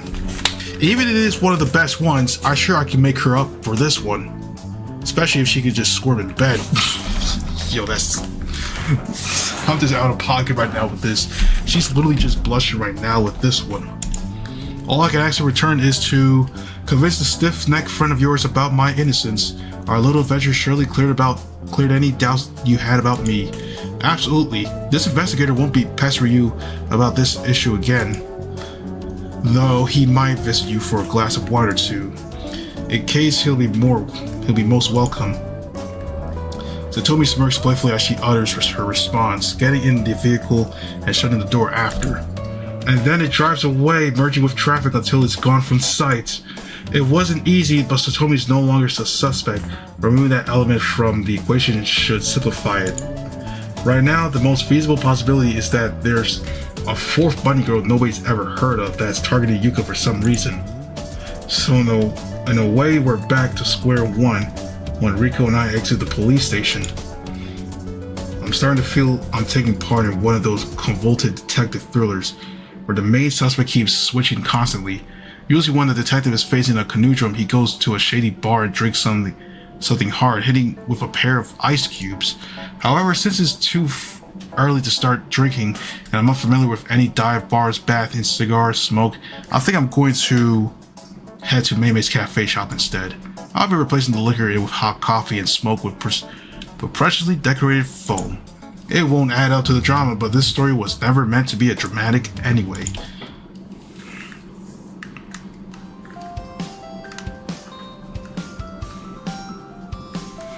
Thirsting for a pop brew with a cute cat decoration topping it, I slide the door open, moving into the familiar cafe afterwards. As it happened yesterday, the establishment is empty. Maymay's darted from one table to another as she sets them up for customers. However, she stops in her tracks, and the instant she spots me standing near the entrance, lunging in my direction, with wide grins on her face. Hello again, sir. I mean, Yuri, sorry, I still have to get used to it. My stomach tingles warmly whenever I pronounce your name out loud. Anyway, that aside, what brings you here today? Are you going to meet one of your friends? If so, I'll set up your favorite table in a flash. Strangely enough, I don't plan on meeting anyone today. You could seat me at a regular table if you wish. Not having any company, that's sad. And since you don't deserve to be sad, I'll fill in as your company today. preventing me from commenting on that, Mei takes my hand and shows me to our usual table, inviting me to sit down with a cute bow. I do so immediately, expecting her to settle in front of me. Uh-oh. It's okay. Why the fuck? Yo, you see this, like... But toppling my expectation, Mei decides to take a seat right next to me. Right next to me, her body so close in mine that there isn't half an inch in between us. Why the fuck every girl's got so big tits for, bro? I have no idea. I have no idea, bro. It's crazy. Like, they be getting like crazy stuff in this. Rise of Peace MK Deluxe 1725 had a good run, 8 years on the Switch 1. Funny enough, Switch 2 games can work on Switch 1, but it's not going to look well. So, that's another thing.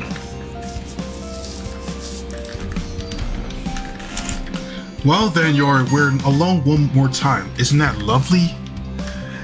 What the fuck? Are we playing she's trying to seduce you, bro? Like, I don't, like, she's just trying to do something.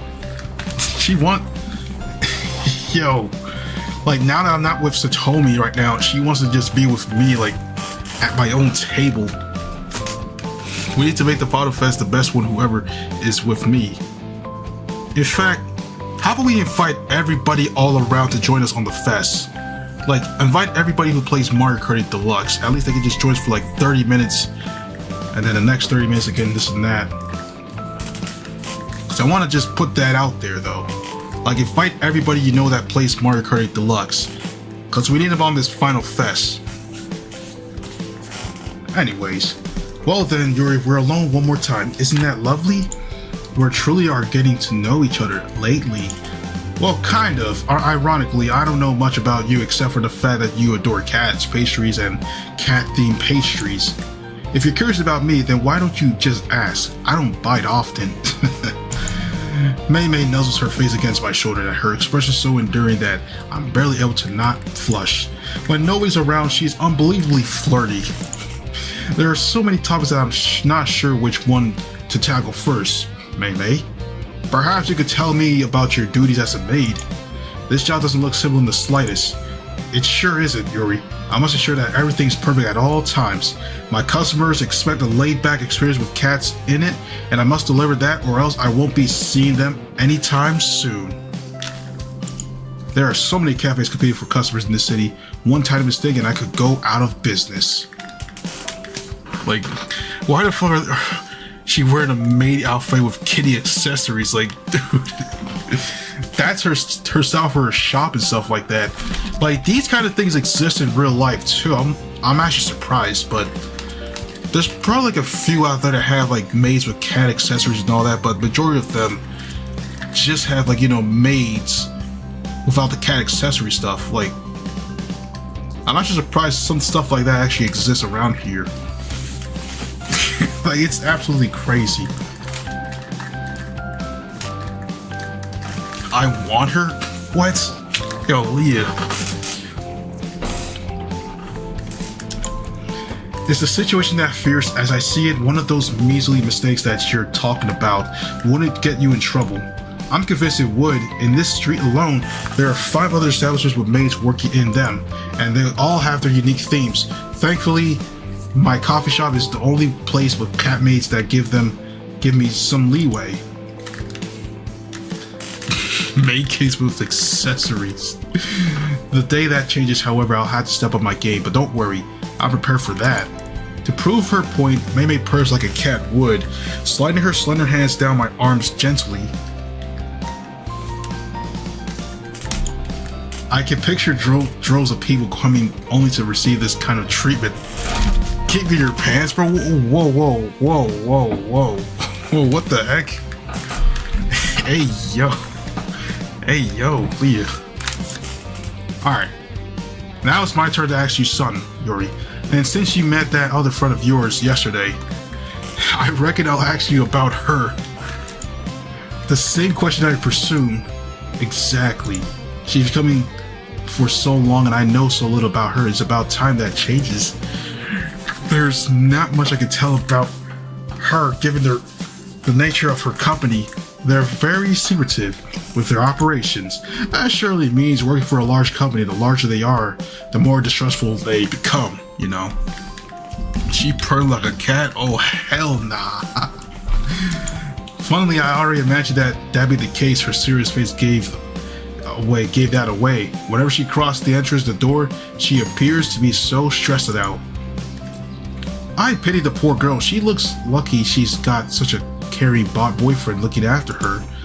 Aiming to tease me, Mei Mei whispers that sentence as with seductive tone, her fingers now gliding across my leg rather brazenly. You think I told you already, Mei Mei?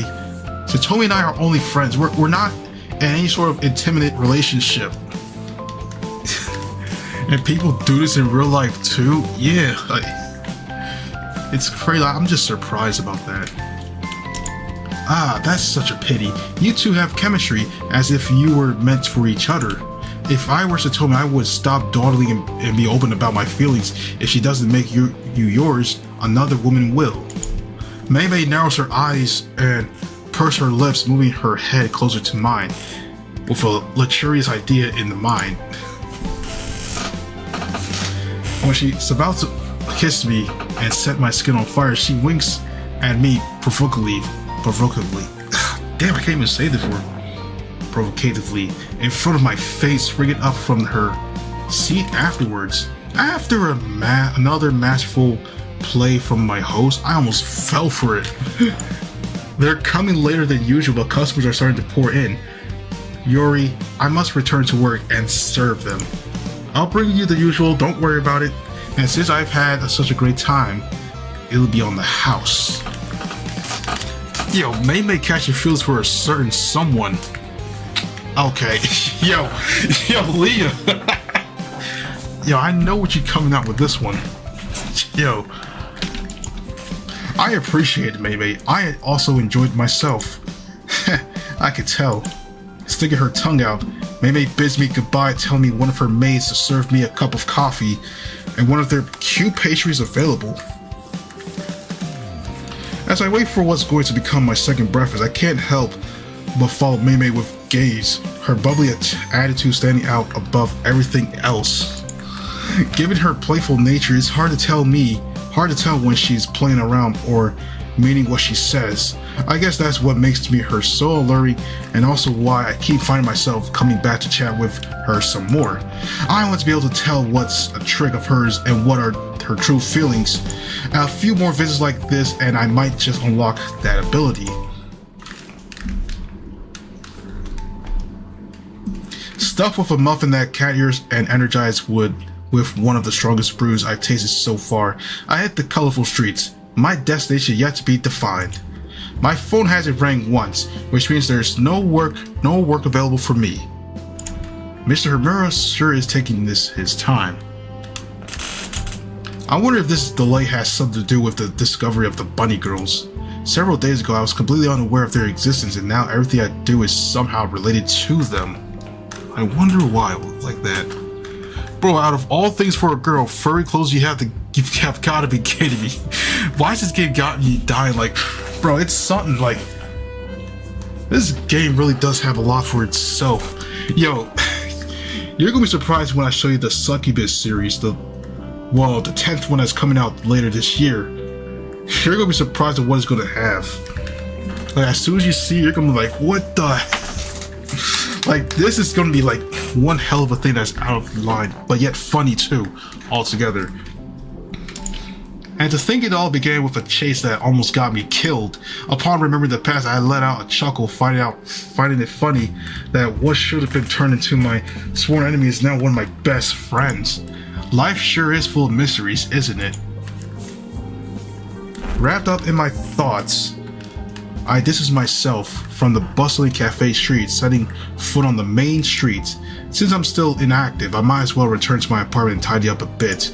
I've been so busy running errands that I can't remember what it looked like. However, something tells me that specks of dust are making it their new home. Do you think I'll be saying some wild shit? I don't know, anything could happen. Y'all know, I'll just say, well, shit, bro, like, I don't, like, bro, it's anything at this point. Actually, you can say anything, though, anyway, so. Yeah. Making their new home. With this boring plan in mind, I direct my steps towards my residential building, wondering if I purchased any cleaning products when I move in. However, this train of thought stops abruptly the moment Riko appears in sight, bolting towards me until she's blocked my path. There you are, Yuri. I was worried sick, you know. Why would you be worried sick, Riko? Only a day passed and nothing has happened. What? You left without uttering a word with Satomi yesterday? Do you think that could be a catalog as nothing happened? I went out with you because I was... One day, if we find the right company, we'll get JoJo's Friday Fest themed merchandise. There's any companies out there though, but maybe at some point we might be able to. I think one company at best would be able to do so. Hold on for a second there. How do you know that? Are you spying on me? Of course not. Well, not all the time, at least. Only when I believe you could be a danger. Disliking the idea of being watched from the shadows, I raise myself, merely demanding Riko to explain herself this instant. Looks like you said you've been interrogating Satomi and whatnot. I thought it'd be wise to check up on you in case you went rogue or something. Even if you like her, she's not to be trusted. So yeah, when you two drove out of the city, I imagined the worst. I swear, I was convinced it was a trap that you were going to disappear under the strange circumstances. It's a relief to see you back alive and kicking.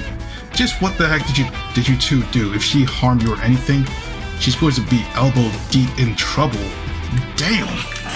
You can really tell she is pretty much jealous. Like she also wants me. She also wants me, but yes, she's willing to take up against Satomi with anything. Yoshi, what's good, bro? Do you have the Riz? Well, I certainly do.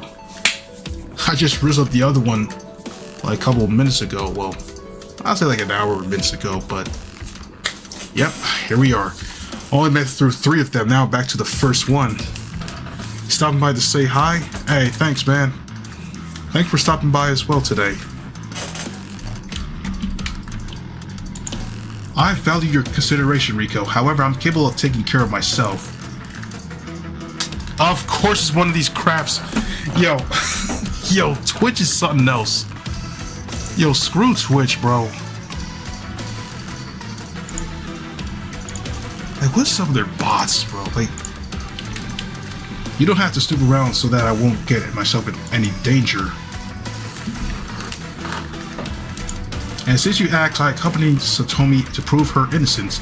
It turns out that neither her company nor her have anything to do with Yuka's hideout attack. Baffled to hear what I'm saying, Riko rubs her eyes with disbelief, convinced I'd be stating the opposite. That can't be. Like, the pieces fit perfectly. Her company's violent. She is violent. It doesn't make any sense. And you accompany her to do what exactly? You see, what I did with her was, I went on a trip, which is one. I went on a trip with her. Satomi wanted to visit the jungle and I tagged along, nothing out of the ordinary. A leisure trip. Ha! I'm not buying that, Yuri. I bet she took care of something while you were distracted. She's the kind of girl who never rests. Yeah, I could agree with you on that. But that aside, I can assure you that she's no longer a suspect. We can carry on with our investigation and cross her out of our list. Ha, I see. Well, you'll have to tell me more about that, outing your considered conclusions because the fourth bunny girl is becoming a reality. I'll take my leave now. Hope you can take what you want. Alright, Yoshi-kun, thanks for stopping by. And since we'll be chatting a lot, why don't we do somewhere nice?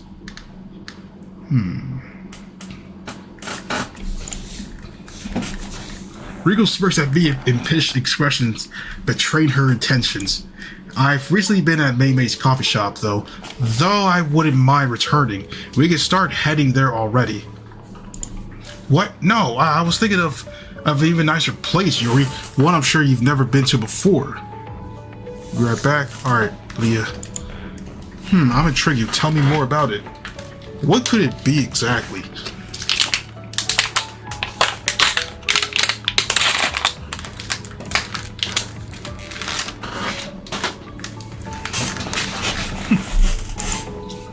Basically, since you're going on trips with girls that cannot be trusted, I thought you would do the same with me, your beloved friend who never ever backstabbed you. And instead of going out for a single day, we'd be away for the whole weekend. Enticing, awfully enticing. Where would we be going? Somewhere far away from the jungle. I've had enough of that for a while. Yeah, screw that, mosquitoes and mud. Yuck. What I had in mind was spending the weekend at a beach resort that is a few hours away from the city. Unlike you other privileged friends, I don't have a private driver, though there's a train that will get us there in no time. I like how that sounds, but only to make sure we won't be going on any secret missions that we're taking care of so-called chores, right? Nope, we're just visiting the hotel to relax. I'm convinced that a change of pace will help us with the investigation. When we return, we'll see things so clearly that we'll make a breakthrough. I'm sure of it. Anyways, thrilled, Rico grabs my arm, eagerly waiting for my response. The idea of neglecting our detective job to have fun isn't exactly appealing, though since we're running out of clues, Rico might have a point about needing a break to see things from a different angle. Oh, you got your AirPods. You got the AirPods Pro 2 or the AirPods 2?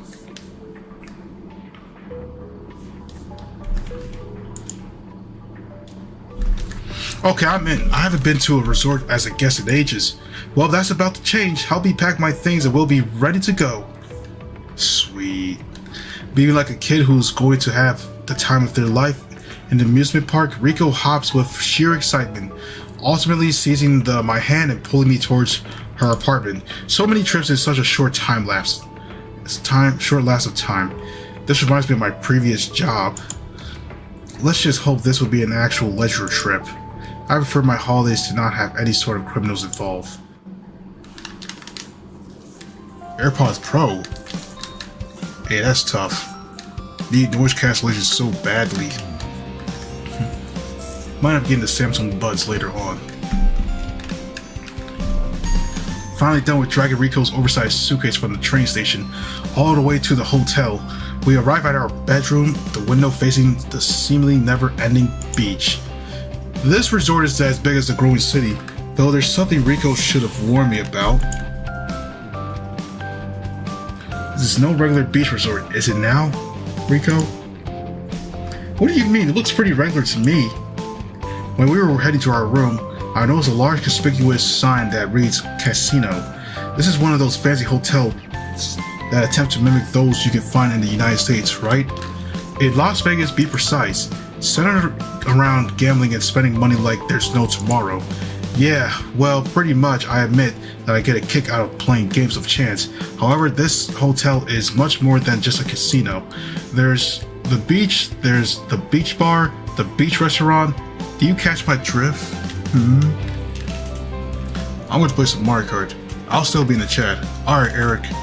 Galaxy Buds are good too. Your cousin has Buds. They made like the newer ones for the S25 Ultras or S25 series. Might have to look at those later. Yes, I'm following, but sooner or later we'll enter the casino, won't we? Of course, at night it's when things get really lit. Is there something wrong? We're pulling kind of a disgusted face. That's because of casinos I don't get along. When I used to be a bodyguard, some of my most problematic customers enjoyed gambling a little too much, which always led to a fight or two. I had to protect them needlessly many times when they were the ones at fault. My feelings towards this kind of club are bitter. Unaware of that piece of information, Rika lets out a nervous peal of laughter, internally asking herself whether it was a good idea to take me here. Well, you're not a bodyguard anymore, and to make things better, you're with me, Yori. I don't have a gambling problem. I know when to stop, and you only stop when you're at the top, obviously. You can't end the game on a loss. I find this far from reassuring, Rico. I've heard that very sentence many times in the past. Perhaps it'd be wise to stick to the beach and swimming pools even at night. Now I'll show you what I mean once we get there. For now though, I agree that we should make the most of the beach before dusk arrives. The ocean can be pretty dangerous at night.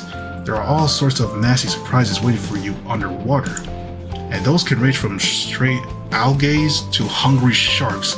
I'm not taking my chance with either of those. But I found a getter in the pool with this one though. They just bring it to like the algae. Grinning at me, Rico fetches her bikini, skittering to the bathroom in order to put it on. Put on your swimwear as well, Yuri. You wouldn't want those nice clothes of yours to get all wet, right? Not to mention that the female guests would love to see your muscles. And who knows, maybe some guys will love them as well. I really wish you hadn't said that. Yo. Samsung low-key underrated. Wait, because it has a Samsung, she says she'll never switch to iPhone unless of something. Was she S25 or S23? Despite being inside the bathroom, I could tell how Rico's splitting her sides at my expense. The idea of being the center of attention not too agreeable for me. I'm aware that Rico's exaggerating because my muscles aren't all that extraordinary, though I can't help but fidget at the idea of everyone's eyes being focused on my barely covered body. I guess that acting discreetly has something to do with it. I'm used to wearing a sharp suit, not something bathing trunks that leaves nothing for the imagination. Oh well, as the saying goes, when in Rome, do as the Romans do. That's 24. Oh, that's nice. I have the 25 Ultra here. A Galaxy Watch 2? I wouldn't even want that, but I thought about like a watch at first, but I was like, nah. Man, she's pretty much more of a whole Samsung fan, by all means.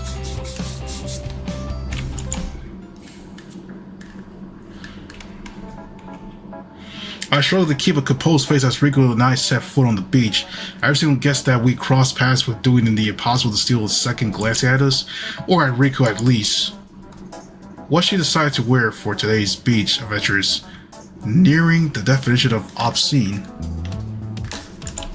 And here I was afraid of becoming the center of attention. Would you look at that? You're causing quite an impression, Yuri. Everyone's leering at your midriff. Or are you oogling your pecs? It's hard to tell. Huh. Yeah, right, as if they were gawking at me in the first place. You're the one who's under the spotlight. Call me crazy, but all you want, but I have the iPhone 12. But that's over 120 hertz. Yeah, she's trying to convince me to switch because it's better than Apple. And Apple all the time is just saying devices every year with one new feature. Seems like a waste to just upgrade iPhone every year, you know. Did your bikini really have to be this skimpy, Rico? What's the matter? Are you perhaps questioning my clothes choice? Not at all. You can wear whatever you like. I'm only asking because I saw a man who tripped and face planted because he couldn't stop staring at you. And if it wasn't enough, his partner started scolding him while looking at you with jealousy. Well, let me guess, you're loving this, aren't you? I sure am. Teasing is in my nature, and as you can imagine, there's nothing I can do about it. Rico winks at me after claiming that, grabbing my hand tightly as we head closer to the shore. The sand is scorching though, it becomes colder and more bearable once the waves begin to wash over our feet. Bro is simping too hard. Yo, this is crazy, bro. I've yearned to come here for so long. The beach, I mean, there are plenty of casinos in the city, so that part ain't too special to me. Why have you dropped over earlier, Rico? The beach is really close to the city, just a short train ride away. You could swing by every other day without a problem. I'm not gonna lie, I was tempted to, but without company, no thank you. That'd be so lame. The beach is a place you've got to stop by with someone, or else you're going to board be bored to death. Like, what can you do on your own? Like at a beach, if you're just there by yourself, why do you all have to give big tits, bro? They just like this kind of a way of this. This is how all it's gonna be.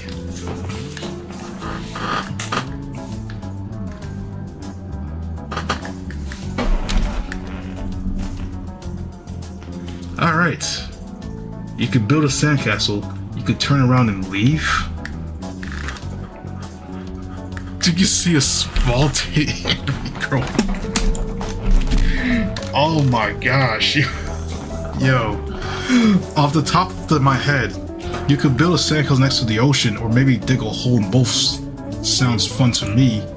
The male brain, so simple that it can't be entertained with something as mundane as digging a hole. What? You just got some Wendy's, what you got? Sometimes I envy you, really. You have a blast with a single shovel of toys where I need a whole lot more to help to keep myself from watching the clock. Speaking of which, what do you say we take a dip? The water's temperature is perfect just for that. Feel free to go deeper, Rico. I'll remain here on the shoreline. Upon hearing my response, Rico smirks like a demoness, ready and willing to use what I said against me. Could it be that the unwavering Yuri is afraid of water, or are you perhaps afraid of the ocean? What? Or don't be ashamed to admit it. As your friend, I'll do the best to assist you in overcoming your fears. I'm not afraid of either of the water or the ocean. I just don't feel like going for a swim at this moment. Perhaps later on, we'll see. So you got the spicy Gajon chicken sandwich with fries and a Coke? No nuggets? Not done teasing me, Rico submerges half her body into the tepid ocean waters, her gaze locked on me as she swims by my side. Excuse me for the pun, but there's something fishy going on here. Any other man would dive headfirst to be next to me, Yuri. But I'm not like any other man, Rico. I am who I am, and that's all there is to it. Oh, I know that, alright. That's why I like you so much. That's why I was rubbing you up the wrong way, that is. Yo. She knows how to rub me up the wrong way as possible, bro. That's crazy. I'm done. What do you mean by the moment I turn my head to set her eyes on her, she uses her hand to splash water my direction, the stream landing on my chest and with deadly accuracy. See, it's too much fun. I swear, I can't help myself. Alright, you got me good. Now please don't do it again. You want me to do it again? Sure thing. Twisting my word, Rico splashed me one more time. The jet water of hitting its target right in the middle. Come on, do something, Yuri. Don't stay like a statue, or else it'll be a way easier way for me to soak you to your bones. Bro, you got 7th place in Mario Kart because of Japanese players. That's... How many points did you lost from that one? That lobby is crazy. Unless that's what you want, of course you could secretly be into being beaten by a girl and I'd never know. Okay, you asked for it. Succumbing to Rico's glaring taunt, I hurried towards her, only stopping as the water climbs to my waist. And then I replied to her splashes in kind, officially starting our naval war. That's the Yuri I know, dauntless and refuses to accept defeat. But just this once, I hope you're ready to be whooped by yours truly.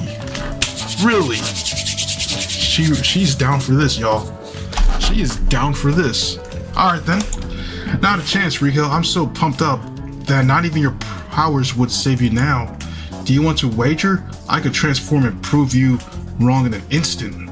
You're bluffing. You never get your bunny outfit all drenched in salty water. We banter rather comically as we attempt to douse our advisory in water. Our horseplay is surely giving the hotel guests quite a show. However, the fun and games come to an end. Instant Rico shrieks, triggering me to halt as the mood plummets. Are you okay, Rico? Have I gone overboard? I'm fine. I'm fine. But my bikini top. Uh-oh. -20. That's crazy. Oh, it's up. All right. Yo, guys. Yo, everyone. I think her top is. Oh dear. My bikini top is gone. I take a deep breath as I proceed to stare at Rico's reddening face. Some loud chuckle escaping past my lips. This is definitely not how I expect this confrontation would end. What are you looking at, Yori? This is your fault. You unfastened my top with your reckless splashing. Oh my gosh. What? That's not it. Firstly, I wasn't aiming at your chest. And secondly, your bikini was so loosely fastened, it was a miracle it didn't fall off the moment you exited the room. Well, pointing fingers, it will solve nothing. Let's look for it before it's too late. I'm not getting it back to our room like this.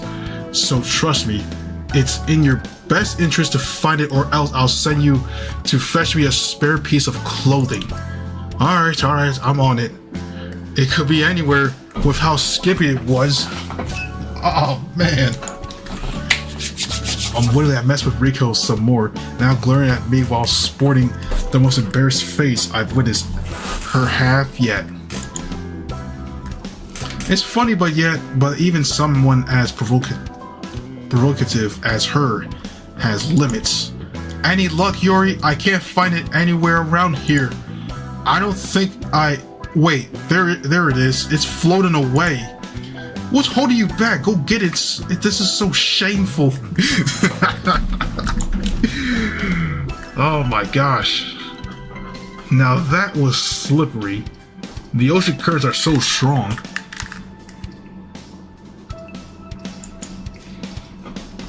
I almost failed to grab it. Unlike the previous time I pulled Rico's chain on purpose. Take my sweet time to retrieve her missing piece of clothing and return it to her. Picking up on my mischief, Rico sticks out her tongue as she snatches her top, going underwater to put it on. The only place able to protect her from prying eyes. And then when she's managed to tie it so tightly that not even a tsunami would manage to unwrap it, as she comes out of the ocean, heading straight to the beach with her cheeks still flush. And got last. That's minus 35 points. God damn, so you lost 55 points in total. That's what I hate about rolling away like that. Doing losing chunks of points that way. I swear that woman's clothing can be so very annoying at times. It couldn't handle some harmless splashing. Japanese meta users. Yeah, it's always the people using the meta so much. But yeah, harmless splashing. The next time we dive into the ocean together, I'll be wearing a one-piece swimsuit. You'll be in so much trouble then, Yori. You won't be able to make a monkey of me with your dirty tricks. What? As I told you before, I wasn't planning on this happening, Rico. It was an unfortunate accident. Admittedly, the strings on your bikini don't appear to be especially resilient. I mean, the swimsuit you just mentioned will be better for these games.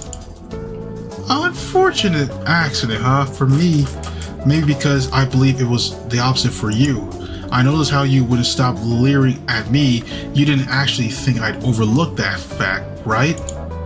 What? Wait, hold up. Looking forward to turning the tables, Rico raised her eyebrow teasingly, expecting me to fluster and shy away. However, another thing will be coming her way. In my defense, I'll say I wasn't the only one gazing at you, Rico. I mean, half the beach on the account of the racket we made. Also, where else I was supposed to set my eyes on? Like, that was the best thing in sight. Well, damn. And here I thought you excused yourself, Yori, but not only did you admit you oogled me, but you also justified your actions. Not bad at all. You learn quickly. Though I would have appreciated if it's just this once. You with a focus on me, the bikini, finding the bikini top that. You unfastened so naughtily. What? Ew. Hey. Yo, what is Rico going to be doing this to me? It's like I got no other way to go. I'm already just like in the boxed up by her. Like, damn, she just boxed me in. Like, it's mostly I'm just trying to get with this. But whatever. What can I do if I'm in sight for sore eyes? It's not like it bothers me. In fact, I enjoy the extra attention. Winking implicitly at me. Rico taps my shoulder provocatively. Her previous shame now turned into her family boldness. I'm not going to lie. What to see Rico being sheepishly was fun while it lasted. Anyway, what now, Yuri? The sun's setting, and I could use some action. You fancy her, it's okay. You fancy a big titty girl. Oh, alright. Anyway, now, what now, Yuri? The sun's setting, and I could use some action. How about we hit the buffet, empty it, and then return to the bedroom so we can prepare ourselves for a wild night for unrestrained gambling. I like the first two ideas. The latter, not so much. Come on, it'll be great, I promise. Despite everything you know, I can behave properly. You won't have to teach anyone any manners, I guarantee you. Plus, if things go according to plan, I'll be making some good money tonight. Plan? What plan? A wild night? Oh god. Don't tell me that. After all, this was one of those missions where you'll be scamming the scammers or such. What? No, I won't be using my powers. I won't even need them to be in the money. If you say so, okay then. It's time to visit the buffet. Search for your missing swimwear made me hungry. A bit mistrustful of what Rico said, I stick to her side, picturing in mind the dishes I'll be devouring shortly. Who would have said that fooling around with Rico would be as tiring as clearing out a bandit of outposts? Man. Stuffed to the brim, Rico and I stumble back to our bedroom where we begin to dress up for what she keeps calling an unforgettable night of gambling. Oh, he's live right now? Oh, damn. I won't say anything out loud, though I still have some qualms. My previous experience around some games of chance weren't especially agreeable, but this time I'm not protecting some unruly customer who believes that the world belongs to them just because their pockets are stuffed with cash. I'm accompanying a girl who enjoys messing with people more than actually winning. Speaking of which, are you done dressing up, Rico? You spent almost half an hour inside the bathroom. At this rate, the casino will close or we'll be forced to sleep. No way that's going to happen, Yuri. The casino's open all day, all night. The managers won't say no to collecting people's money, no matter how ungodly time it is. You're still playing you're gonna play the Splatoon 3 like, all the expansion pack.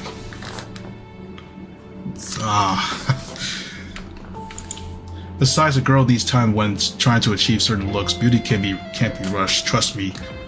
I say with the expansion pack for Splatoon, it still is going to be on the Switch too, but I mean, it's going to look nice. Yo, imagine playing with a mouse. I cannot wait next week. We're getting there close. I can understand that. The dress you decide to wear tonight appears to be complicated. Oh, it sure is. The more revealing it is, the harder it is to tell what goes where. But hey, I'm finally done. What do you think?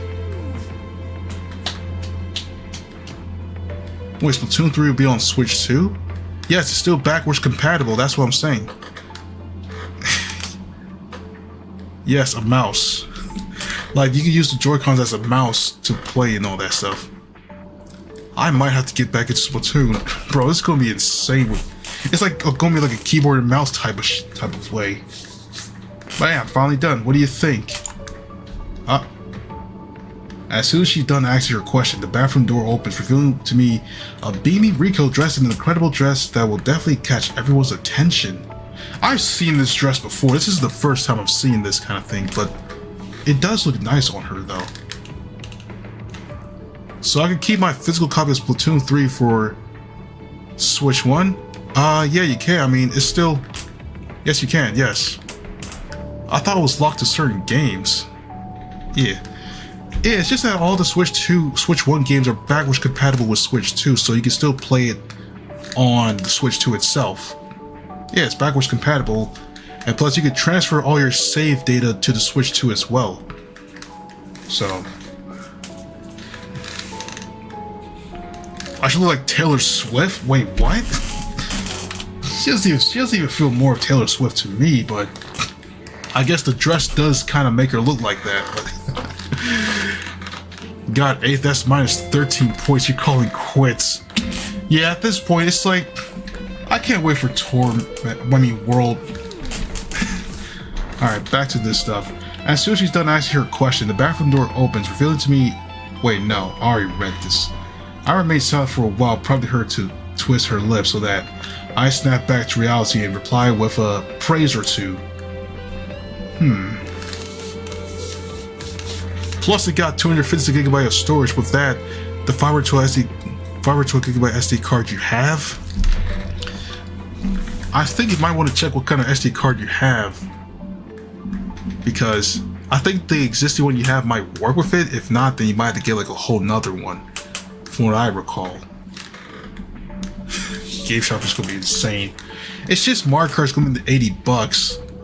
Every other game is gonna be cheap, but some games might at least be $60 or $70. New ones for Switch 2. So there's that. The clips are gonna go crazy. Alright, your dress fits you like a glove. It's as if you were wearing your bunny suit. Nah.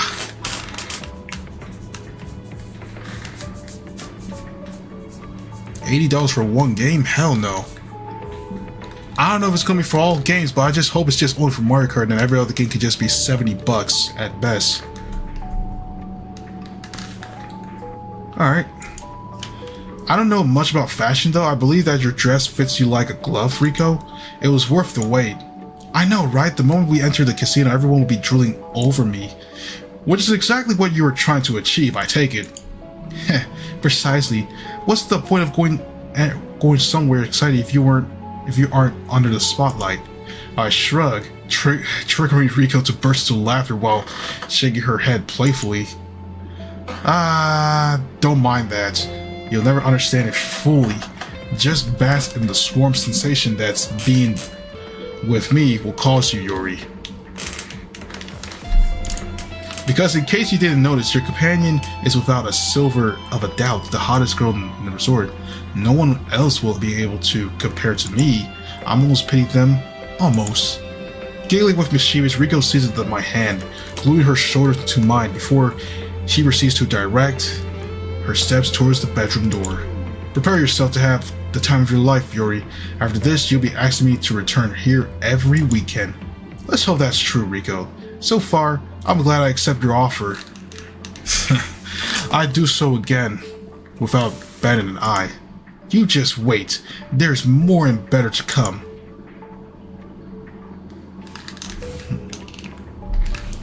Upon claiming that, Rico stares at me, grinning with contained excitement as we exit our room. I'm not sure what she's thrilled about more, being able to gamble or being able to spend the night with me. If she were to ask me that very question, I'd answer her in her heartbeats. As I see it, the company we're with is always more important than the activity of you perform.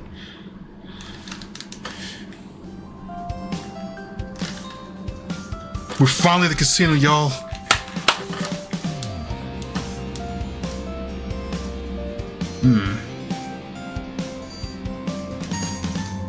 I didn't know your dad's a Nintendo gamer. That's actually pretty neat. Pretty cool though. Oh yeah, this movie company Illumination shows some of their names for some of their upcoming movies, and one of them accidentally got in and was removed an hour later.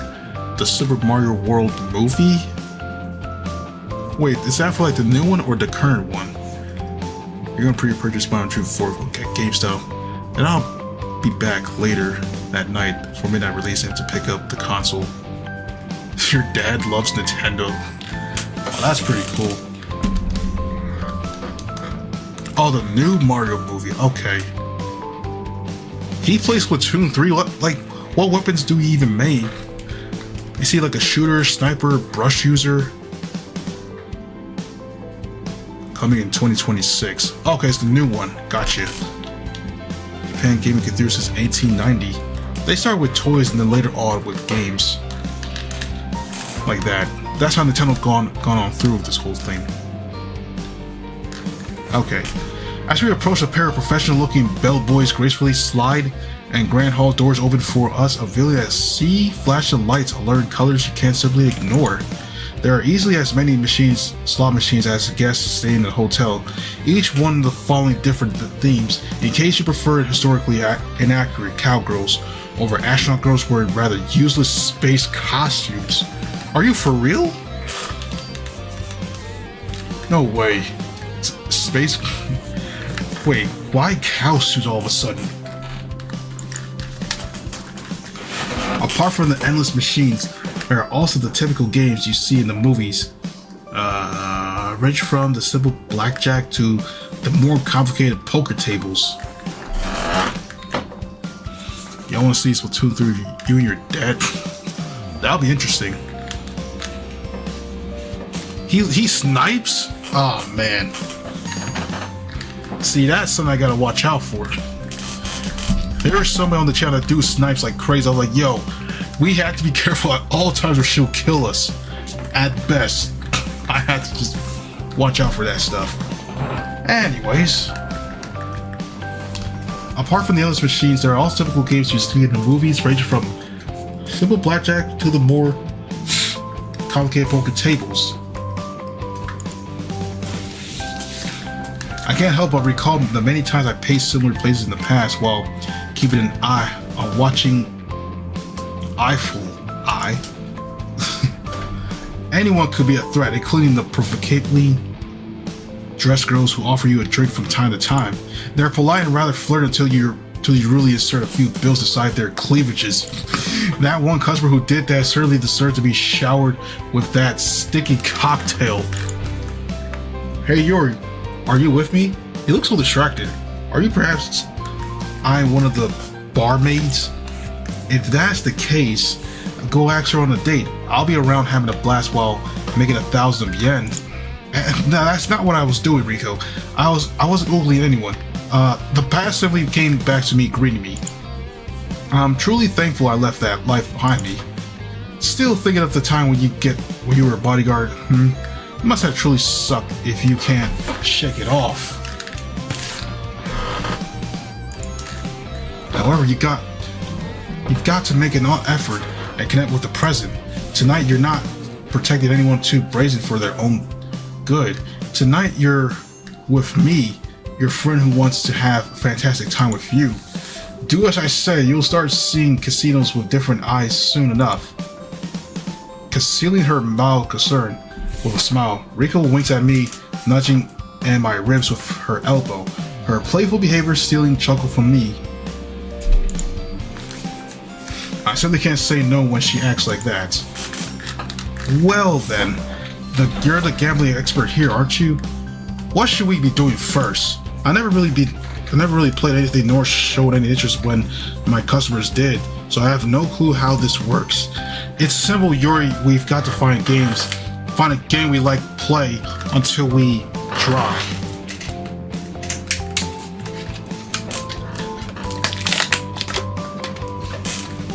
Damn.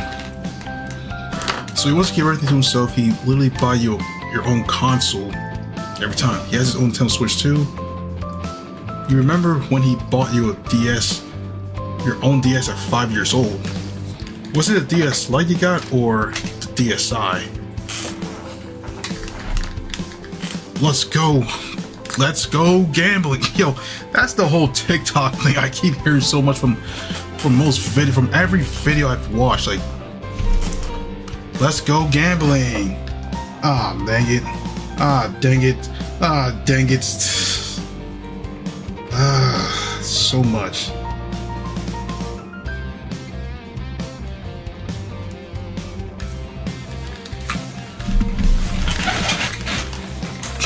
Are you two in Las Vegas right now? It looks like Vegas, but it's not Vegas. It's still Japan. Gotta find a game we like to play and until we drop. But I stay away from the slot machines, as addictive as they are, they always leave you with your pockets cleared out. It'd be better if we found a game we could enjoy together. I'm not into the idea of playing myself, though I wouldn't mind watching you play. That works for me. Let's roll. With our current objectives set, Riku and I venture hand in deeper into the lemonious scene coming ocean, coming upon a few interesting discoveries along the way. Apparently there's a section full of retro gambling machines including the Pachinko, as well as a video bingo. Intrigued about how quaint they look but not forgiving them a shot, we carry on, ultimately finding the roulette, its spinning colors and numbers mesmerizing Rico. Oh yeah, I believe we got a winner. Yuri, what do you say we play with this bad boy for a while? Alright, I'm fine with that. But just before we start, do you have any idea how to play this game, Rico? This one's quite challenging since it's pretty ranked. I'll learn as we play it. Don't you worry about it. I have a good feeling about this. Not allowing me to warn her, Rico darts towards the oversized table. While dragging me along with her, the dealer welcomes us with exaggerated gestures and a devious grin on his face. Now that is sus. Oh, dang it. Something tells me I'm going to end up regretting this idea. Good evening, folks. We've got a thrilling game ahead, and I'm delighted to have you join us. Please take a seat. Let's keep the wheels spinning and the bets rolling. Sittings for losers. I'll be rolling my bets while standing.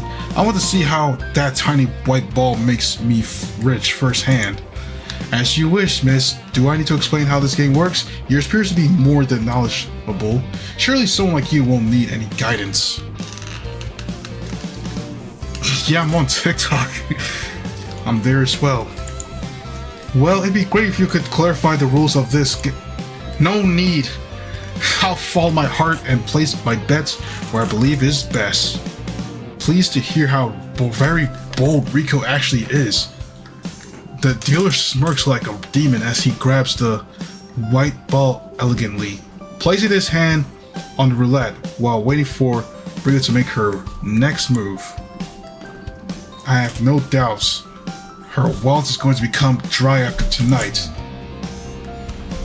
Oh, we got a different scene here.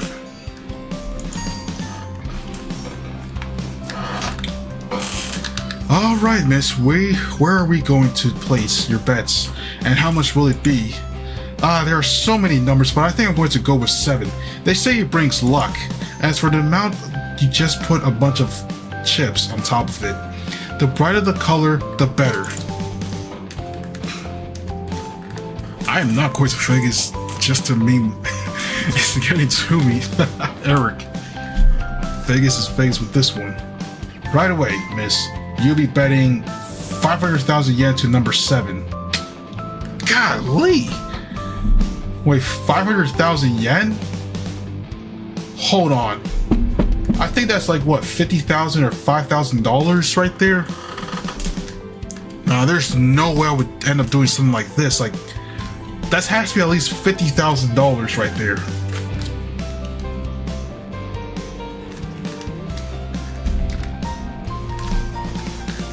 Nah, 50K? Nah, there's no way I would bet 50K like that. If I lose, that's... Isn't that 50? Yeah, that's what I'm saying. Like, it's like $50,000 right there. Like 500,000 yen. Like, if I end up playing that whole... Bro, I would have lost. I do not want to lose 50K like that. She rich. She is. But I guess you must probably get more richer, I suppose. But ain't no way I'm gonna be betting 50K like that. There's no way I would do that. That's 3,000 something. You forgot much money. 500,000 yen? What? It's not a lot, Rico. Maybe you should be more careful. Nah, that's something. I earned a whole lot more with the stocks I sold when that legal company went down. Still, I wouldn't spend them so recklessly like that. Seriously, it's fine, Yuri. Take a deep breath, relax, and watch the little white ball go. Holding back to your urge to heave a loud sigh. I still remain as the dealer twists his hand, prompting the wooden wheel starts spinning. When he releases the ball in the opposite direction, gradually losing momentum until it falls into the number 26 slot. The ball has found its home with number 26. I'm sorry, miss. Better luck next time. Damn. God, yo. You bet I'll have better luck. Number 7 suck, but number 14 will do the trick. Let's make it 1,000,000 yen this time. Nah, that's crazy. Nah, she's upping the whole thing. Nah, she's just gonna up the whole thing. That's crazy. Unfazed to have lost so much money in such a short amount of time, Riko doubles her bets along with the number she's placing it on, her face brimming with enthusiasm. Yeah, 1,000,000 yen. Like, nah, that's just crazy right there. I wouldn't even go that far. Like, even if it were to be like for a whole bet and all that stuff. Now, let me see how much that costs. That has to be at least be a certain amount. Oh, the yen is currently weak right now. So it looks like that's actually less money right there. So 1,000,000 yen is nearly $7,000. That's literally $7,000. And the first one that we start off with, which is like 500,000, is 3,400. It's like 3,400 right there. That's $3,400. I'm like, dude, if that were to be me and I lost all of that, I would have to, like, you know, work half of this year just to get out of that debt. Like, that stuff is not it's not funny. Yeah, it's like $7,000 right there. Because when you see the millions of yen, it's like, okay, it should be like at least a lot. But it turns out it's just only 7 grand US money. But damn, that is crazy. I can't believe she's getting a kick out of this. However, I'll have to admit that watching the ball roll and wait for it to stop is somewhat exhilarating. Very well, miss. You place your bet. Let's see what the roulette has to say about it. Come on, Lady Luck. Don't let me down. Like you did moments ago, the dealer spins the wheel, throwing the ball carefully in the other direction, like, dude. It rolls out for a while until it comes to a standstill on top of number 31. Work half of this year, dude, you're getting underpaid. Like, for my job where I work at, I only work 4 days a week. And those days I work is just only on, like, starting from Friday, going into Saturday, and into Monday, and that's it. All I can say is pretty much 16 an hour. But when I signed up for the job, surprisingly, it said it was going to be 17, but this whole time it was 16. You know, it sucks when employers do be lying about the pay like that. But if it's down by $1, I guess not everybody can be mad. But if it's like a certain amount, say if it's like 50 an hour, but this whole time it's 20 an hour, then of course the new employee has a right to be angry for that reason. Unless if there's something good out of it. But damn, half a year? Like, let me just calculate that, like, throughout half a year of, like, me trying to get $7,000. Let me just do, like, this calculation real quick and see if I can be able to get up there like that. Like, this times 5. Well, not really half a year. I'll have to work about 5 months just to get to, like, 7 grand. 19? Bro, I used to have some good jobs I get paid a lot with, but I'm only like 22 at this point, man. The job market, especially the jobs in my city, are just garbage. Like, the pay stuff is just trash, but there is ones that do pay a lot, but the kind of job it is just not to my liking, so I can't really, you know, do that. That's why I have to stick with this one for myself until I just hop to a better one that pays more. Hopefully there should be like one out there though. Yeah. That's pretty much what I am at this point. Once again, Riko has lost. Yo, she just lose big time. Yes, 22. She lost again, so she lost 1.5 million yen. So that's like about...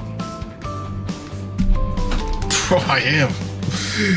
So that's like about, like, how much money again?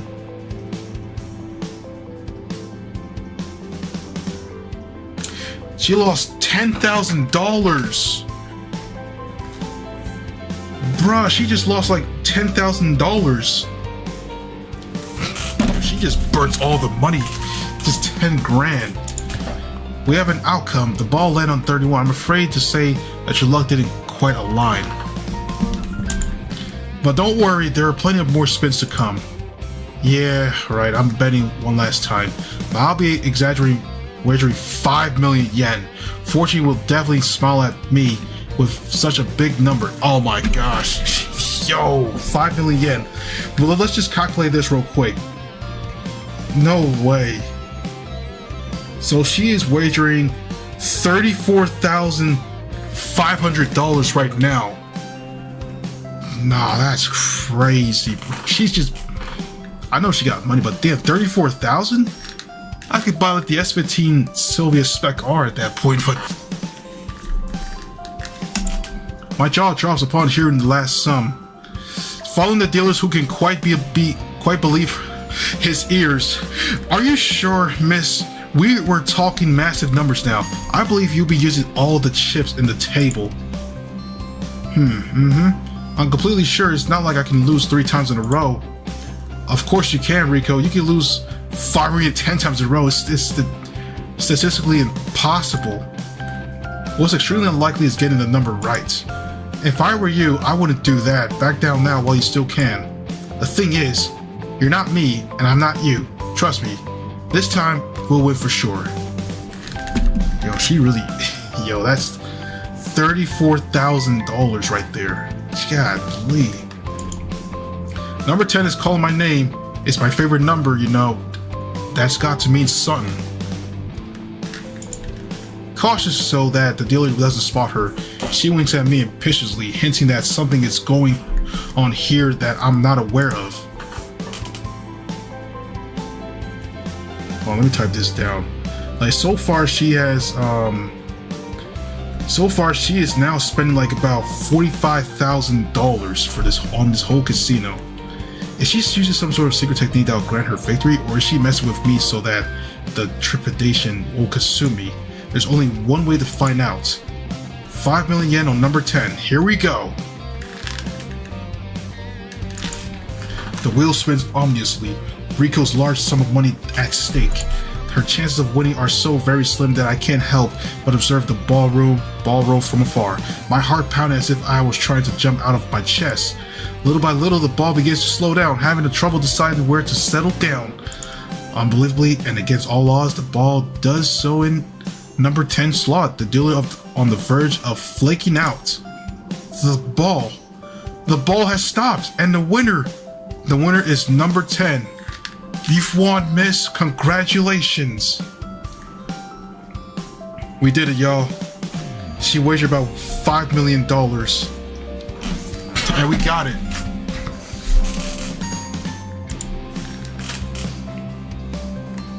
Calling you crazy, but you're 12?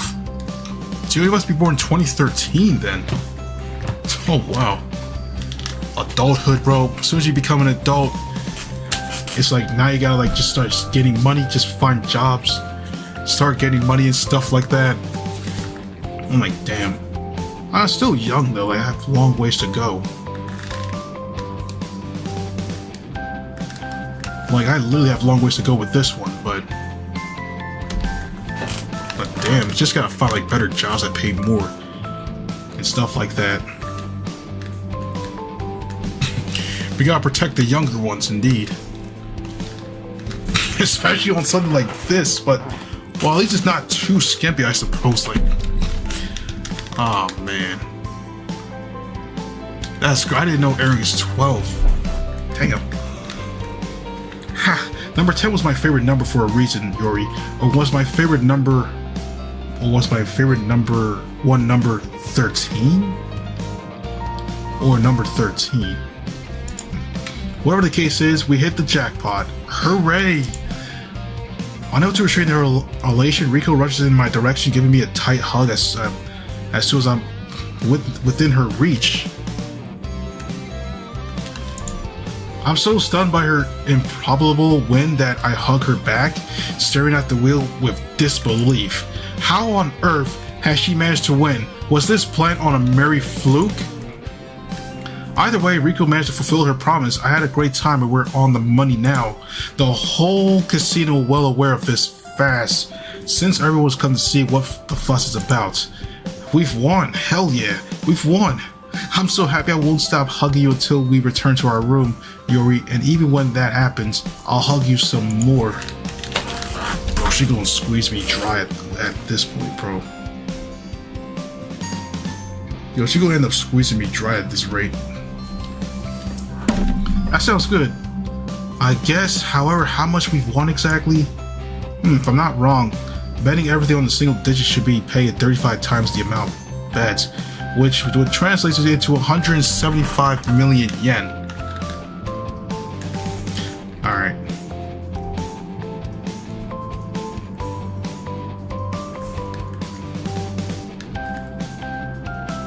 So far she won about...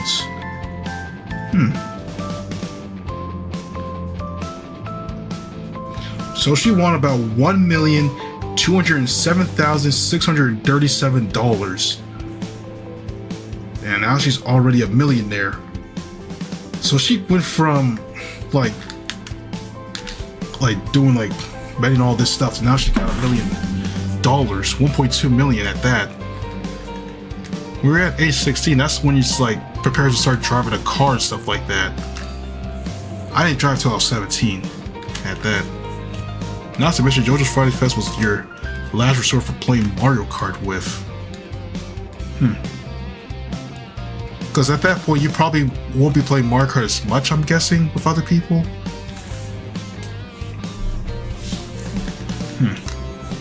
I mean, that seems interesting at that though. So far we win about $1.2 million right here. Sweet mother of mercy, I could retire with that much money. Same here, but why retire when you could bet everything on a different number and make even more millions? I hope you're joking, Riko. Watching you throw that much money like that would make me cry. Of course I'm joking. I'm not that crazy. I'd rather spend it on something nice, like going on holiday onto a tropical island with you. Though I'm sure you won't mind it if we spend a bit of the jackpot tonight celebrating with the most expensive drinks available. Not at all. Let's withdraw the money and head to the bar. Eager to get paid what would take me at least 3 lifetimes to earn, we approach the dealer now, suspiciously escorted by 2 security guards. I don't like where this is going. Well then, what are you waiting for? I believe that casino owes me a whopping 175 million yen. About that, the casino owes you nothing, cheater. We studied you through the surveillance system and saw through your tricks. That's right. So beat it. Before we beat you to a pulp, we hate to ruin such elegant dress with your fists. The way they accuse Riko of cheating so impudently makes my blood boil, triggering my hands to clench into tight fists. I'm going to give them a chance to explain themselves, but if they dare to disrespect her again, they'll be in some serious trouble. Yeah, we gotta protect bro. Both half matter. Well, anyways, we gotta look at this. Do you have proof? She's been selecting numbers randomly? Do you have proof? Yeah. By any chance, this is a significant accusation. Why would we need any proof? We saw with our own eyes. Yeah, nobody would be able to hit the jackpot so nonchalantly, especially with a chick like her. What do you think we are, idiots? You won't be able to swindle the casino like that. Exactly. Take your cheap tricks elsewhere and scram before things get ugly, and make sure to never come back. What that does it, you Bruce will pay for treating Riko like that. Seeing red, I take a step forward, ready and willing to teach these 2 unruly security guards a valuable lesson on how to treat a woman.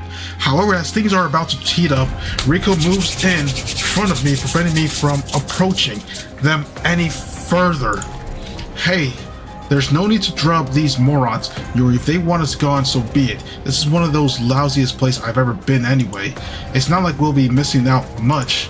In fact, they're doing us a favor by banning us. That way we won't have the temptation to return to such a horrible casino.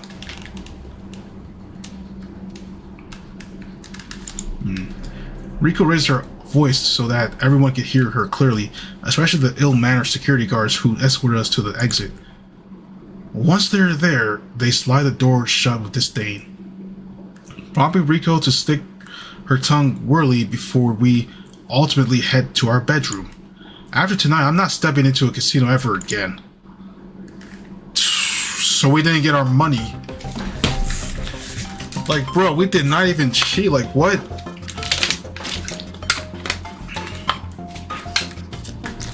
Nah, man, I'm not done with this now. Furious about how unfair the situation we just experienced was, I slumped down on the bed. The instant we enter our room, we barely resisting the impulse, turning my pillow into a punching bag. You know what? I'm not the kind of man who enjoys picking fights, but those guards tried my patience way too hard, Riko. Not only did they point fingers at you, but also they had the nerve of calling you a chick. This is why I hated visiting casinos while I was a bodyguard. Something always managed to get the best of me. If you think I'm not foaming at the mouth and okay with this whole thing, then you're utterly wrong, Yuri. This casino is going to pay me what I rightfully want, whether they like it or not. Trust me, they'll like it, alright. With a devilish grin, Riko transformed in front of me, her bunny suit proving that she stepped on the path of revenge. Boy! Well, we got another bunny suit right here, y'all. Ah, boy. Earlier today, she said that using her powers for personal gain would be unethical. Though I believe that this matter isn't exactly personal. The casino tried to scam her shamelessly.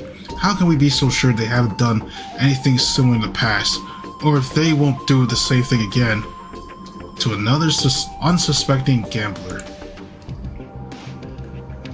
We can't let them go scot-free, Riko. We'll make sure that their casino will abide by rules from now on. They made a terrible mistake today, Yuri. However, we're about to set it right. I believe that manager will be stoked to hear us out, looking forward to finding a solution to our problem. Using that teasing sentence as a cue, Riko turns to set off for casino, her gait playfully.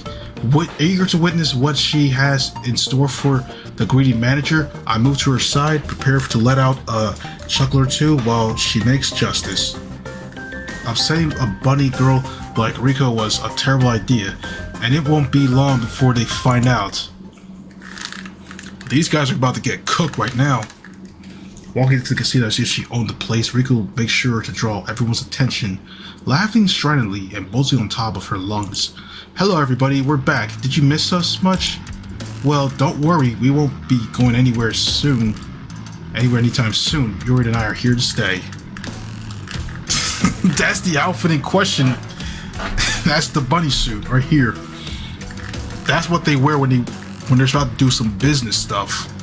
You know, this is what they all wear. And that's pretty much the point of this entire game too. So don't be shy and come to greet us. You might be in for a surprise or two.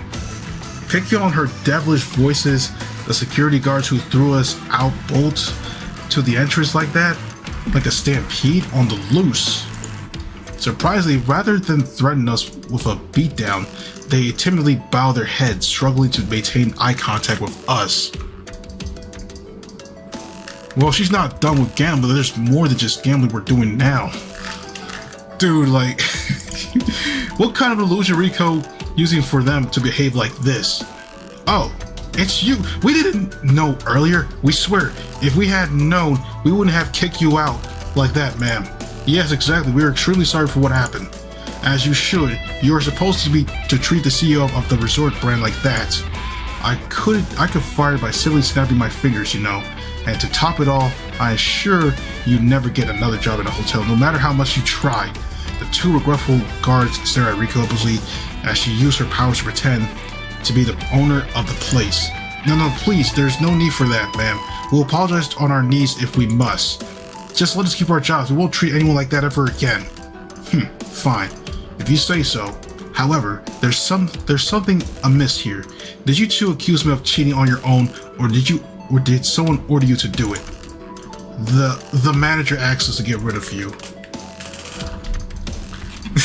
She's using her powers to literally forcefully fool the man. Like, that's just what she does, Leah. This kind of thing right here. When you hit the jackpot, he didn't want to pay that large sum of money to you, so he decides to ban you. That's why we were so pushy. It's his fault. We didn't even care that you won. Why am I not surprised? The manager was pulling the strings after all.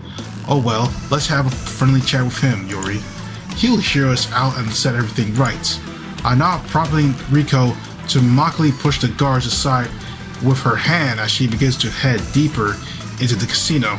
However, before disappearing completely behind a long row of slot machines, she turns her head, setting eyes on the bouncers. Don't forget what you told me. You must treat everyone politely with respect, or else you'll have to consider changing your jobs. And don't you dare follow unfair orders, or else. I need a bunny with magical powers, yo. Oh my gosh, dude. Yo, we won't, man. Never again. Yo, there is people out there that do cosplay as bunny girls and such. I bet you getting some powers like this, where you can actually make people just be on your side with this, and then follow your own orders. Yo, we'll make you proud. We really appreciate you letting us keep our jobs. Rigo scowls at them one last time before we leave them behind. The bunny girl, unable to stop herself from dissolving into laughter. I say I'm sorry, but I'm not. Those two deserve a little ruffling. Like, I could instruct them to behave properly from the beginning, though I don't appreciate being tossed around, especially under a false pretense. I suppose they had it coming. However, will you do the same to the manager? Will you pretend to be the owner and threaten him to lose his job? Nope, I'll drop my act and approach him as the angry customer I am. And trust me, his wallet will hurt after we're done. Okay, some people are lucky that I am not the fighting type in my school. Say anything mean to anyone else in my school, you will begin a new world war with a freaking kid. Godly, yeah, that's how fights all began. Upon saying that, Riko pulls a devilish smirk, spotting the manager on the other side of the casino, because he's surrounded by screens, attentively monitor every single inch of his venue. He doesn't raise his head to look at us, this courteous act that makes Riko tap one of his screens loudly. What do you want? I'm busy here. Well, you see, I'm here to file a complaint. The casino attempted to scam me and I'm not happy about it. Hearing Riko displeased yet playful voice flips a switch inside manager's head, prompting him to spring to his feet and pay full attention to us. I'm appalled to hear that. Ma'am, what seems to be the problem? You tell me. I was playing the roulette fair and square when you decided to send a couple of bouncers to kick me out. Why did you do that? Are you so greedy that you're willing to go against the rules? The casino has never handed out that much money. As you surely know already, the entire system is rigged for gamblers to always lose. You went against the system, so I had to do something about it. I didn't go against the system. I stuck to the rules and managed to win. Just admit that you're greedy. Come on, stop making up excuses and say it. It's not like the casino doesn't have that much money. You're right. There's a hidden safe that contains over 1 billion yen. Paying you wouldn't be a problem. In other words, I'm greedy, yes.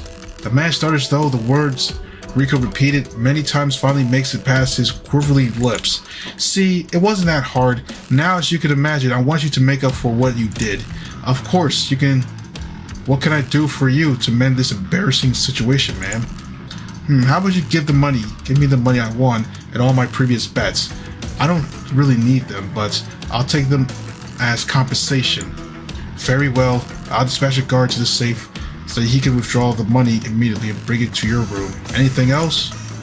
I was happy with just that, but now that you mention it, I think you deserve to be punished for being overly greedy. I agree. What will be my punishment? As hilarious as it be to make you walk around this dress as a clown, I believe it'd be better if all the drinks on the menu were free for a week. For an entire week. Imagine that. What the heck?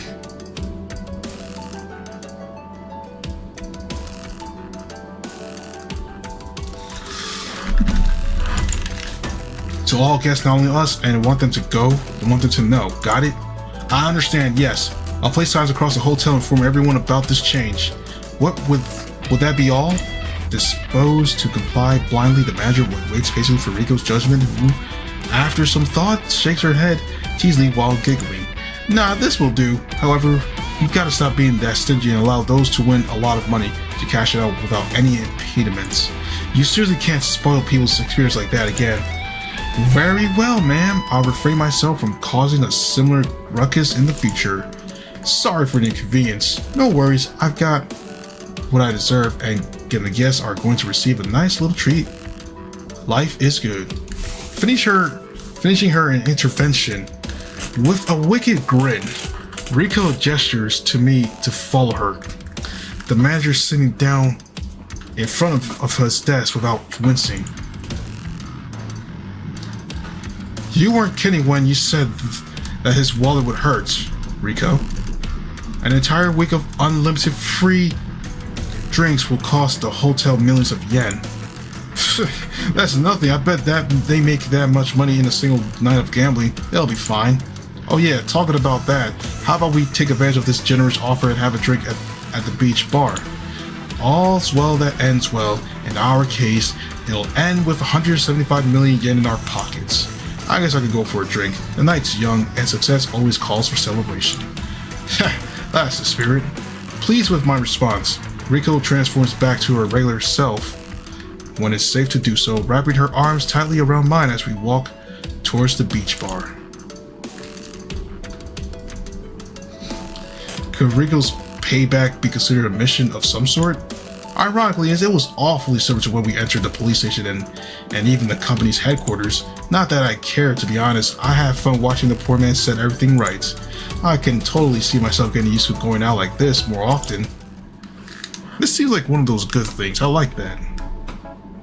Funnily enough, the words about the free drinks spread like wildfire. All the guests ordering the fanciest and most expensive cocktails available. It's not any different when it's our turn to ask for drinks. Rico going all out for an extravagant ruby rose martini, whereas I play it safe and choose a regular mojito. Oh me, oh my. I believe this is the coldest drink I've ever had, Yori. The presentation is pristine. Jeez, it even comes with a rose petal? A rose petal? I wonder if it's edible. Take it into account of how much you normally pay for this drink, even when the glass should be edible, Rico. I know, right? I can believe some people would order this casually. Well, if you got the money, why not, right? There's a market for everything and everyone. Anyway, let me snap a quick pic for my socials. My followers are going to go mad when they see this beauty. Will you tell them it was for free too? Maybe after all this time, I guess they deserve a nice treat. For now though, say cheese! Yo. Camera flash dazzles me. My eyes return to tomorrow after a few long seconds. When they adjust to the light, I spot Rico evidently writing something under the photo. Don't do drugs, kids. You'll regret every decision you have made. And especially drinking as well, too. Especially drinking. After she's done typing what I believe is a boastful text, she uploads the photo, triggering an avalanche of likes, making her phone buzz like a beehive. Her online presence is staggering. That's that. With that out of the way, why don't we have a toast, Yuri? We won a lot of money. We beat the casino one-sided system, and now we have the entire bar built for us all night long. And here you thought it'd be lame. It'd be a lame outing. You should be apologizing right away. I admit I was wrong, Rico. I really enjoyed our time together. And personally, I wouldn't hesitate to do this again. A beehive is actually a pretty good example. Especially like everyone like swarming in like crazy with this. That being said, cheers. Armor's matching glasses cling as we lift them high in the air, the shrill noise prompting us to sip from our respective drinks. And here we are now. I'll be damned, I can't begin to describe how amazing my cocktail is. The vodka we had in the Scarlet Moon can't begin to compare. Are you serious? The one we drank there was beyond premium if I remember correctly. It was, but this one, oh boy, this one is the real deal. Charmed with her choice, Rico continues to guzzle down on her cocktail. Her cheeks become redder by the minute. Admittedly, the mojito I ordered is extremely refreshing with a pleasant hint of mint. The rum they use is so well balanced that it blends perfectly with the lemon soda that they added to the mixture. Enjoy your drink, Yori. You're swinging it as if it was lemonade. Curiously reminds me of one. It's so sweet and citrusy. I have had a hard time telling them apart. Why a boring mojito though? You have the entire menu at your disposal. I was tempted to order something else, but I'm not that much of a drinker. I have no clue what's good and what isn't. Everything's good when it's free. Just promise me you'll order something flamboyant when you gulp that down. Such as, you seem to be more experienced than me in this field. You're making it sound as if I was a drunkard. The truth, I always pick the drink with the most amusing name. You've got to do the same. Be bold and try something daring and new. Didn't you learn anything from me when I was gambling? The riskier the bet, the greater the rewards. Rico winks at me provokingly, sipping from her flashy drink afterwards. She emptied it in the moment, leading her to order another round from the bartender. I'm very curious about what exactly happened during our clash with the manager. I believe now is the best time to ask Rico. I'm sure she'll cast some light on the matter. Now we got three options here.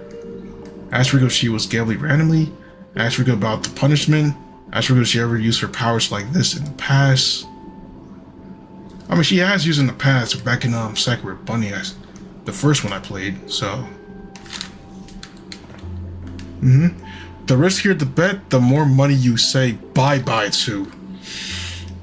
Yeah, chances are that you won't win as much like that. But, I mean, she got off lucky with this one.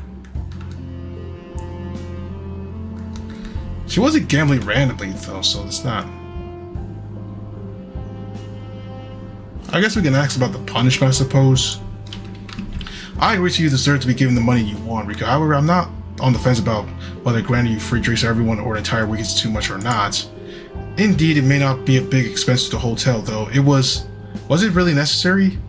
Absolutely, they tried to trick me, Yori, and as I see it, that kind of dishonest behavior can't go unpunished.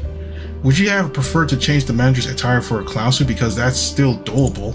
I'm not going to lie, that would have been amusing to see. However, I believe that asking them to straighten up to suffice most of the time, going beyond that might be stretching it a bit.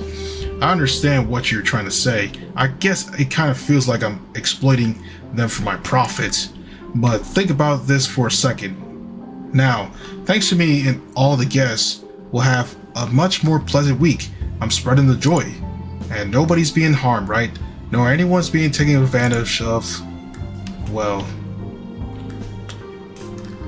heroes don't really do that.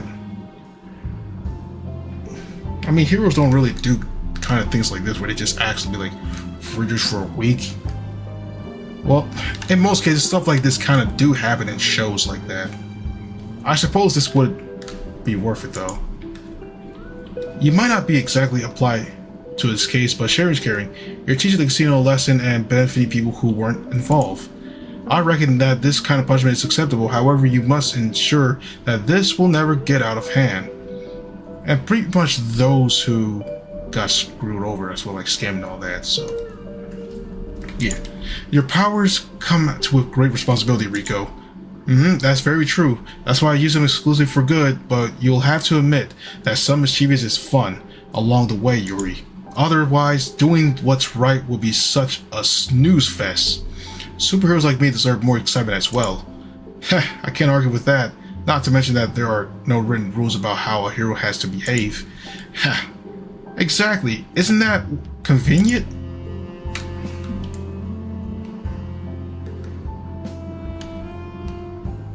Oh, now it still wants you to ask this crap. Alright then.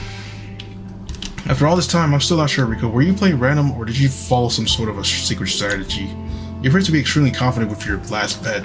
I doubt you were faking it to impress the dealer. I definitely wasn't faking it, Yuri. I was certain we were going to win. However, I wasn't using one of those shady, petty methods you can find on the internet. I was doing something different, so to speak. You have to explain yourself because, in my eyes, you were just selecting the numbers on a whim. That was the point. I didn't want the dealer to realize I was studying the way he spun the wheel and the ball. If he discovered that, he would have changed the force and the direction, which would have made us lose. That's why I bet the first 2 times so heedlessly. I wanted him to believe we were chumps that didn't know what we were doing. But in reality, we were focused on his deafness, weren't you? Heh, exactly. I'm assuming that's he's been the dealer so long that his muscle memory always made him perform the same actions. In order to win, what I had to do was calculate the speed of the ball and the initial position of the wheel. It wasn't simple, but as you can see, I did the math right. I'm not only a pretty face with the gift of the gab, you know. I got the looks, the brawn, and the brains, the whole package on one. You certainly are incredible. She's incredible with anything she puts down. Oh, by the way, after 10 years, Spokane, Portland, Seattle 700 is finally back in operation. Oh, that's sweet.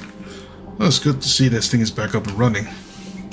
Anyways, I lost count of times I said this, but I think I'm going to repeat myself once again. You certainly are incredible, Rico. You always have several aces up your sleeve, and it turns out that not even the casino is able to outsmart you. Thank you for your kind words, Yuri, but in part, the casino's to blame if you don't want this to happen. Then crank up your game. When it comes to gambling, being able to predict the numbers allows you to predict the future. And I'm not even the sharpest tool in the shed. Yo, that's a Smash Mouth reference right here. That's the song that's used in Shrek when he's in the swamp. Man, they really do add Smash Mouth references right there. Somebody once told me the world is gonna roll me. I ain't the sharpest tool in the shed. Your sister threw up on you? Oh no. That ain't good. Oh, now you gotta clean up the mess that she made on you. Now that's not a sign. If one of those mathematical savants decided to come and have a go, they shut this place down in a single afternoon. That's greedy manager better pray for that to never have, or else this casino will be going out of business. We were brushed upon the topic earlier, though. I want to know more, Rico. Have you ever used your powers for personal affairs before? Has anyone ever tried to wrong you? I can't see you exploit your powers, but I certainly can see you taking advantage just like you did today. Put it like that, yeah, I paid back in spades a few times in the past, but only when they really got under my skin, Yuri. If there's something I can't stand, and it's when others believe they can exploit you and walk away without consequences. You will be able to give me an example. I won't judge you, I'm simply curious. There were once a dude who was active on social media I used. He was promoting his business and asked for funds in exchange for some shares, so I decided to lend him a hand. But after he got enough money, he disappeared without leaving a trace. So he scammed you. He scammed me along with tens of other people. I was so upset that I tracked him down and used my power to make him apologize, return the money, and run errands for the people he tried to swindle for a month. If I'm not wrong, he must be running errands to this day. That lousy fraudster will think twice before messing with people who have good faith. Alright, you held her for 2 minutes and she was like trying to throw up on Big Sissy, and she actually did. Ah, no. Damn. It's like some surprise attack she had planned. Then it went all straight on you. Oh, 18 months old. Oh, that's sweet. Oh, you have 2 sisters. I only have 1 older brother, and I'm the younger one here. He brought it. What can I say? He brought it upon himself with such a blatant scam. I just hope you'll make him turn himself in once he's done taking care of chores. I'm sure will. Making it up to people was the only beginning. You know what they say, don't do the crimes if you can't do the time. And that one is also from SpongeBob as well. That reference. And the police will teach him that with pleasure. Admittedly, that way you can use powers in unorthodox. However, you can always bring the bad guys to justice, so I can't complain. I'm aware that the police could handle many of these issues, but you gotta agree that there's nothing wrong in trying to speed things up a bit. The conversation begins to peter out as if Rico quaffs her 3rd cocktail, her cheeks so red they feel as if they were on fire. She internally asks herself if she'd be wise to order yet another round of exclusive spirits, but upon discovering that she has some trouble keeping her balance, she thankfully decides to call it a night. I don't know about you, Yuri, but I could use some of the rest. Tonight's been pretty intense. There was plenty of drama, humor, even some action if someone were to write about our adventures, but I believe it'd make up for a pretty good novel. Maybe you're right, Rico, but that's a crazy idea aside. I'm rather worn out as well. Some sleep will do me good. That settles it then. It's time to hit the sack and sleep like logs until tomorrow morning. I want to take a pic of dawn, so you better be up and about pretty damn early. You're kidding, right? That would be in about 3 hours. There's no out sleeping that little. Of course, I'm kidding. Given my level of laziness, I'll surely wake up just in time for lunch. Not a bad time to get out of bed. I guess not. Bursting into laughter, Rico and I leave the bar, setting off to our bedroom with rather unsteady steps. This is not how I usually spend my free time. I wouldn't trade this weekend for anything in the world. Rico showed me a fantastic time, and I'm more than willing to do something like this again in the near future. As long as I do it with her, that is, she's the one that made this occasion so special. And I want to make the next one just as special.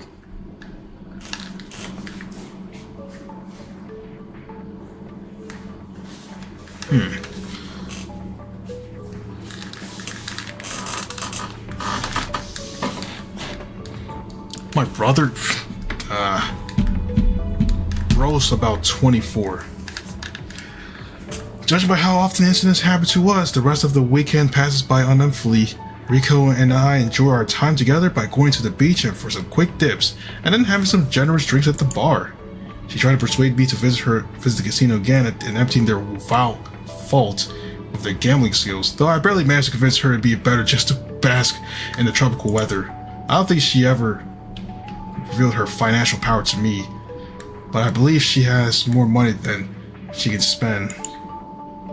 Now, after some days packed with thrills, we're back in the city, the train station conveniently located close to Rico's house. This is what I call an awesome pleasure trip, Yuri. I feel so refreshed I could do it just about anything. Even the thing we were supposed to do before interrupting an impromptu vacation, which was, crap, it was on the tip of my tongue. We were investigating a mysterious assault on Yuka's hideout, Rico. You could have possibly forgotten. What? Of course not. I was messing with you, yes. How could I forget something that important? Rico's jittery voice doesn't back up her words, prompting to me to quizzically raise an eyebrow. She had so much fun that she forgot why we were there in the first place. Seriously though, I do remember that some nasty people attacked Yuka. In fact, I was wondering how long it'd take you to bring up that topic. Ironically, I did it unknowingly. I guess I'm eager to get back to work. Who would have said, huh? Truth to be told, I didn't think about it at work during these days at all. I was so entertained that it slipped my mind completely. However, I believe that that was the trip objective, to wind down so that we could get back at it with renewed forces. Exactly. I told you that having fun is the best way to become motivated. And trust me, I'm pumped up and rearing to go. So how about we discuss this in detail somewhere that offers hot brews and sugary pastries. Served by girls in cute cat-made costumes? You read my mind, Yori. Agreeing to drop by our unofficial headquarters, Rico and I make our way towards Maymay Coffee Shop. I'm actually aching to talk about our investigation while sipping from an overly cute drink. I think I'm truly developing a liking for that place. Upon reaching the establishment, Rico swings the door open, revealing the sight of an empty cafe. Given the time it is, and the amount of people that are hustling up and down the streets, it's a rare scenario. Hello, is anybody home? Damn, I think this place is closed today, Yori. And here I want to drink something shaped like a cartoony cat.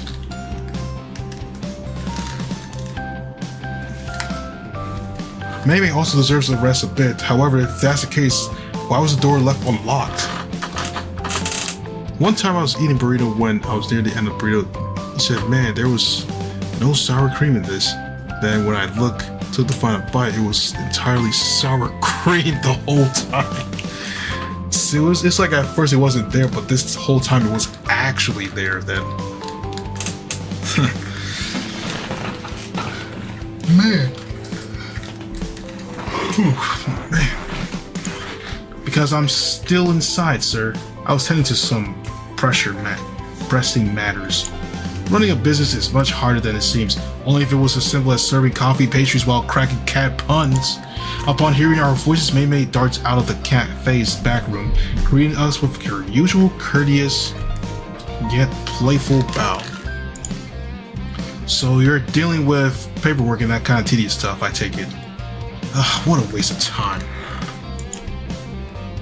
Dude, I don't understand people who aren't close to their siblings, like, why? I don't know. Not everybody's close to their family either, though, at times, which there's for various reasons out there. Anyways, it's necessarily evil.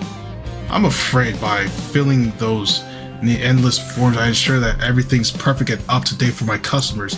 I'd hate it if something bad happens to because of that, they could shut my place down. And you wouldn't be able to see me ever again if that was the case. Come on, don't say that. Sooner or later, we'd have eventually bumped into each other. The city isn't that big. Unsure what to reply to that, Maymay shrugs while giggling, her eyes drifting slowly towards me. Oh man. The city is bigger than you imagine. Rico, after all this time, we haven't crossed paths. But that comment aside, it'd be much better if we didn't have to depend on the luck to meet again. I don't want Maymay to go anywhere. Yeah, me either. I want to buy my cat-themed treats here. It's best and the only place where I can do that. And speaking of which, since you're closed, we'll have to come back some other time, right? No need. I can make an exception for you two. You're among the best purchasers. You deserve a special treatment. Maymay accompanies her message with a mischievous wink, prompting Rico and me to smile in response. There's no doubles. She's going to the extra mile for us. And we're still her customers, or have we advanced to the rank of friends? Let me flip the open side that so nobody will enter by mistake and bother you. In the meantime, take a seat. The whole place is at your disposal. Make yourselves at home. Your little siblings are annoying though. It sucks when that happens, especially at that time my friend had to deal with like 2 annoying dogs at his aunt's house. Thank you lots, Maymay. Prepare yourself to receive one of the heftiest tips ever. There's no need. I'm sure you do the same if we switch positions. Imagine they actually switch positions. Imagine they actually did that. Hey, what's up, Pyra? Welcome to the stream, Pyra.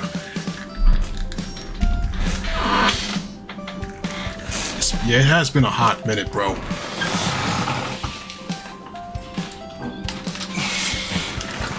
Welcome, though. I'm just out here just stretching myself. Definitely, I wouldn't say no to a face as cute as yours. Mei Mei's cheeks flush lightly as she withdraws to the entrance door. Rico and I sitting down at our usual spot out of force of habit. Why fix something that isn't broken, right? Alright, we're good to go. Feel free to order anything from the menu. However, bear in mind that my adorable staff isn't here, so it might take longer than usual. Sorry for the inconvenience. Take all the time you need, Mei Mei. We're not in a hurry. Actually, you can bring us whatever is most convenient to make for you. You're doing us a huge favor, so the least we could do is reciprocate. Yep. What Yuri said, beggars can be choosers. We're in your hands. Ah, perfectly fine. Then I'll whisk you up a couple of caramel mochas along with some carrot cake slices. You'll love them. Beaming at us, Mei Mei leaves with curtsy, returning shortly after with our delicious looking order. And then, when she's ensured we're satisfied, she heads behind the counter, entering the locals' back room.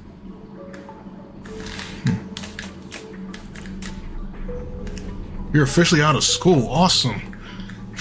This is good. See, and this is actually the time where everyone's out of school. This is going to be the time you're going to see like a lot of people come by.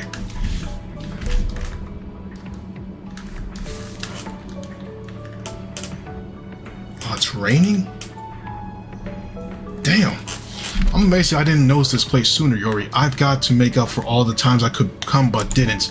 Fortunately for you, you'll be able to do that and much more, Rico. For now, though, we must stay on track. Yuka's been waiting for a breakthrough long enough. Oh, right, we're back in business. We're detectives once more. Chuckling at that statement, Rico holds her cup in front of her face, foaming to her lips upon drinking from it. Okay, let's start with what we know, shall we?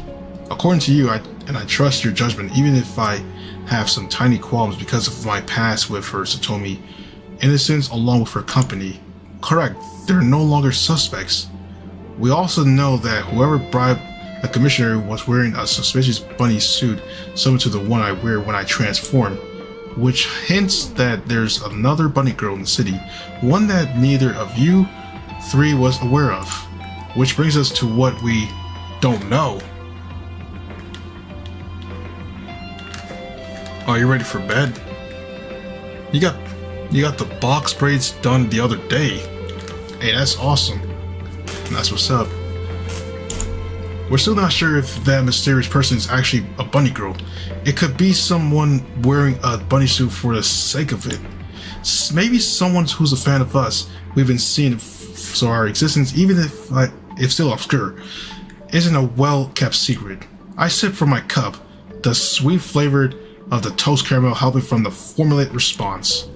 Indeed, there could be people attempting to impersonate you, but I still believe that the chances of happening are slim, if not ridiculous.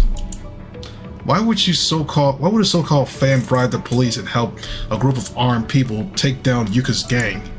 It doesn't sound right to me. Yeah, put it like that. It doesn't make much sense. So in the end, a fourth bunny girl is needed, messing with the city's fragile balance. And so that's exactly where our investigation should be pointed at. Discovering the identity of this girl, who they work for, and why they decided to attack Yuka like that. Dude, you meant like you're getting ready to lay in bed. You took like a 2-hour nap? How many of you guys want to bet should be awake after like 2 hours again? Nah, I'm joking. They didn't say like why, didn't they? That's extremely weird. They should have sent a calling card or something. Don't they watch the TV? It's always more dramatic like that. But whatever, we've got a goal now. Clarifying one of those 3 points will solve the case. I agree that our primary focus belongs there. Grinning at me, Rico devours the last piece of cake before she hops off her seat. Excited to retake our investigation. Well then, there's a lot of work ahead of us. I'll be snooping around, looking for some valuable info. The instant I find something juicy, I'll contact you right away. I really can't wait to unmask this mysterious bunny girl. I only wish she won't be as annoying as Satomi, but so far she's proven to be quite a pain in the butt. You'll probably hate what I'm about to say, but Satomi isn't as terrible as you think. Maybe he's a bit too brutish when she's on the job, that I can agree with, though she isn't the villain you're convinced she is.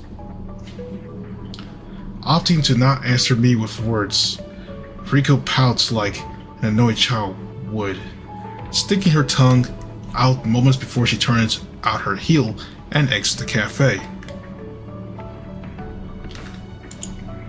I can't help but let out a short peal of laughter at her bratty display for dislike for Satomi started to amuse me. Ignoring that rivalry, the case is slowly growing hotter, meaning that it'll eventually end in success. When that happens, the suspect will be in quite an unfortunate predicament. Yuka will undoubtedly want to get back at them and hit them where it hurts, and she won't stop until they shed a tear or two of pure regrets. Starting to imagine what will become their way, I finish mocha, leaving more than enough bills on the trays as I proceed to direct my steps out of the cafe. I consider bidding Mei goodbye, but since she must be as busy as a bee dealing with her affairs, I decide to continue walking into silence. Yuri. I'm about to twist the door handle as I depart, hear Mei calling my name from behind, her soft voice giving me goosebumps. She must be inches away from me. What the? Okay. Okay, what? Yo, what? Doing my best to keep my cool, I slowly turn around, finding Mei-Mei's face so close to mine that she's virtually brushing it with her nose. Sorry, I didn't mean to sneak up on you like that before you leave. I have something important to tell you. She gazes right at me, not displaying any intention to bring the small gap between us. It's not that it bothers me, but whatever Mei-Mei's plan to share with me must be of the essence of her to be like this.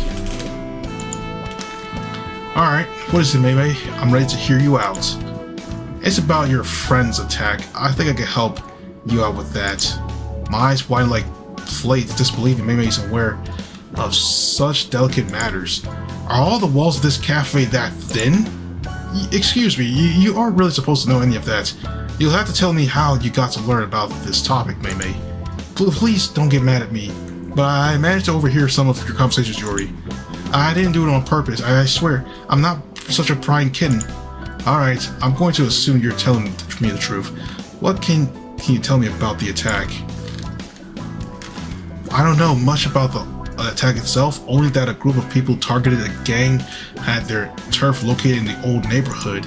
Your friend must be a member or even a leader. I don't know any names or details, so I have no need to worry. As I said, I only overheard some tiny snippets of your conversations. I respect your privacy, even if it doesn't look like it right now. More solely, Mei looks like at me, hoping I believe her words and stopping myself from scolding her. Indeed, I'm not happy about having been spied on by her.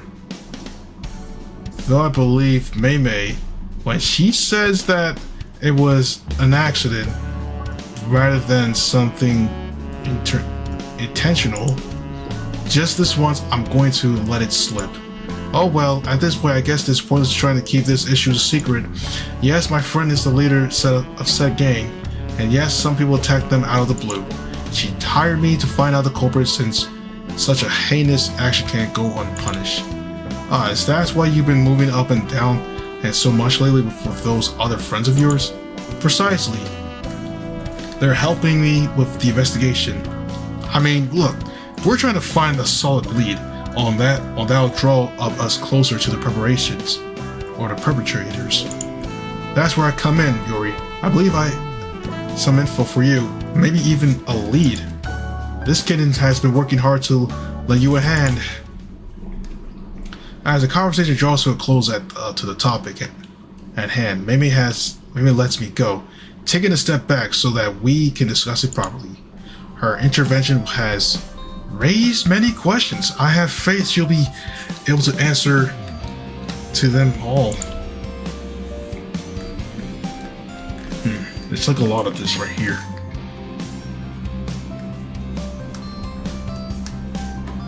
Alright. I'm gonna do one question and then I'm going to like end the stream. I'll be back for like a part 2 of this game. I'm still trying to just complete this game on stream this week, so my attempt to do like a double stream. So yeah. Alright, let's ask one question before I end this. Ask maybe about the attackers. It's ironic, but after this time, I'm still not sure who did it. Who would you be able to tell me about the attackers? Of course, I'll share with you all I know. Even though I couldn't find much on the internet, they've done a wonderful job deleting their murky past. International corporations are always like that. Oh, so in the end, it truly was a corporation. And are they from the city by any chance? Definitely not. They're foreign, but they recently moved to the city, or better said, they moved to the city so that they could launch their attack. They never showed any interest in these parts. I assume they had bigger fish to fry. No wonder given their business activities. I take it they're not particularly all lawful. They show that with their raid and by bribing the police. It's Wednesday. I know it's Wednesday and all, but I do got like a short span left of this whole week to do things like that. Just on here, just to get ready for the Switch 2. But I am going to have to end it though. If I actually come back again later tonight, that's going to be surprising, but chances are it's going to be like tomorrow, first thing in the morning. Or in the afternoon. But yeah, let's go on with this before I go. Absolutely, for what I read, I stay far away from them as possible. Everyone regrets with them. It turns out they're into stock trading and shipping goods. They'll do whatever it takes to make a profit, no matter if that means framing people so that their assets will drop or blackmailing providers to sell cheap. Stream at 3 a.m.? Oh man. Actually, if I'm able to pull that off, that would be surprising. Started up the stream at 3 a.m. in the morning. And that's not even in the top list of the worst things they've done. I'll proceed with care. If that's true, then they're worse than I thought. I'll proceed with care so they won't pull any nasty tricks on my friends or me. I won't give them the satisfaction of stopping my investigation. One way or another, they'll pay for what they did. Well said, Yori. Caution always pays in the end. Being reckless now could ruin your efforts, and you've done so very much already. Knowing you as I do, I'm sure you'll find a way to hit them where it hurts without putting yourself in danger in the process. You strike me as such a dependable man. Your friends are extremely lucky to have you. I'm not friendly to show that I agree with her, though her powers tip the balance in her favor. If it hadn't been for Rico's help, I doubt I still had the briefcase with me. Damn. I ain't even joking, this guy streams at like 3 to 4 a.m. for me. I don't know how the fuck I make those streams. Maybe he's in like a different country though, I suppose. But yep, that wraps up today's stream, so I'll be back for like part 2 tomorrow. And hopefully Splatoon as well.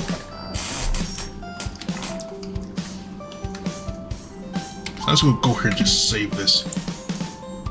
Damn. That's actually the farthest I go for like a live show of this game like this.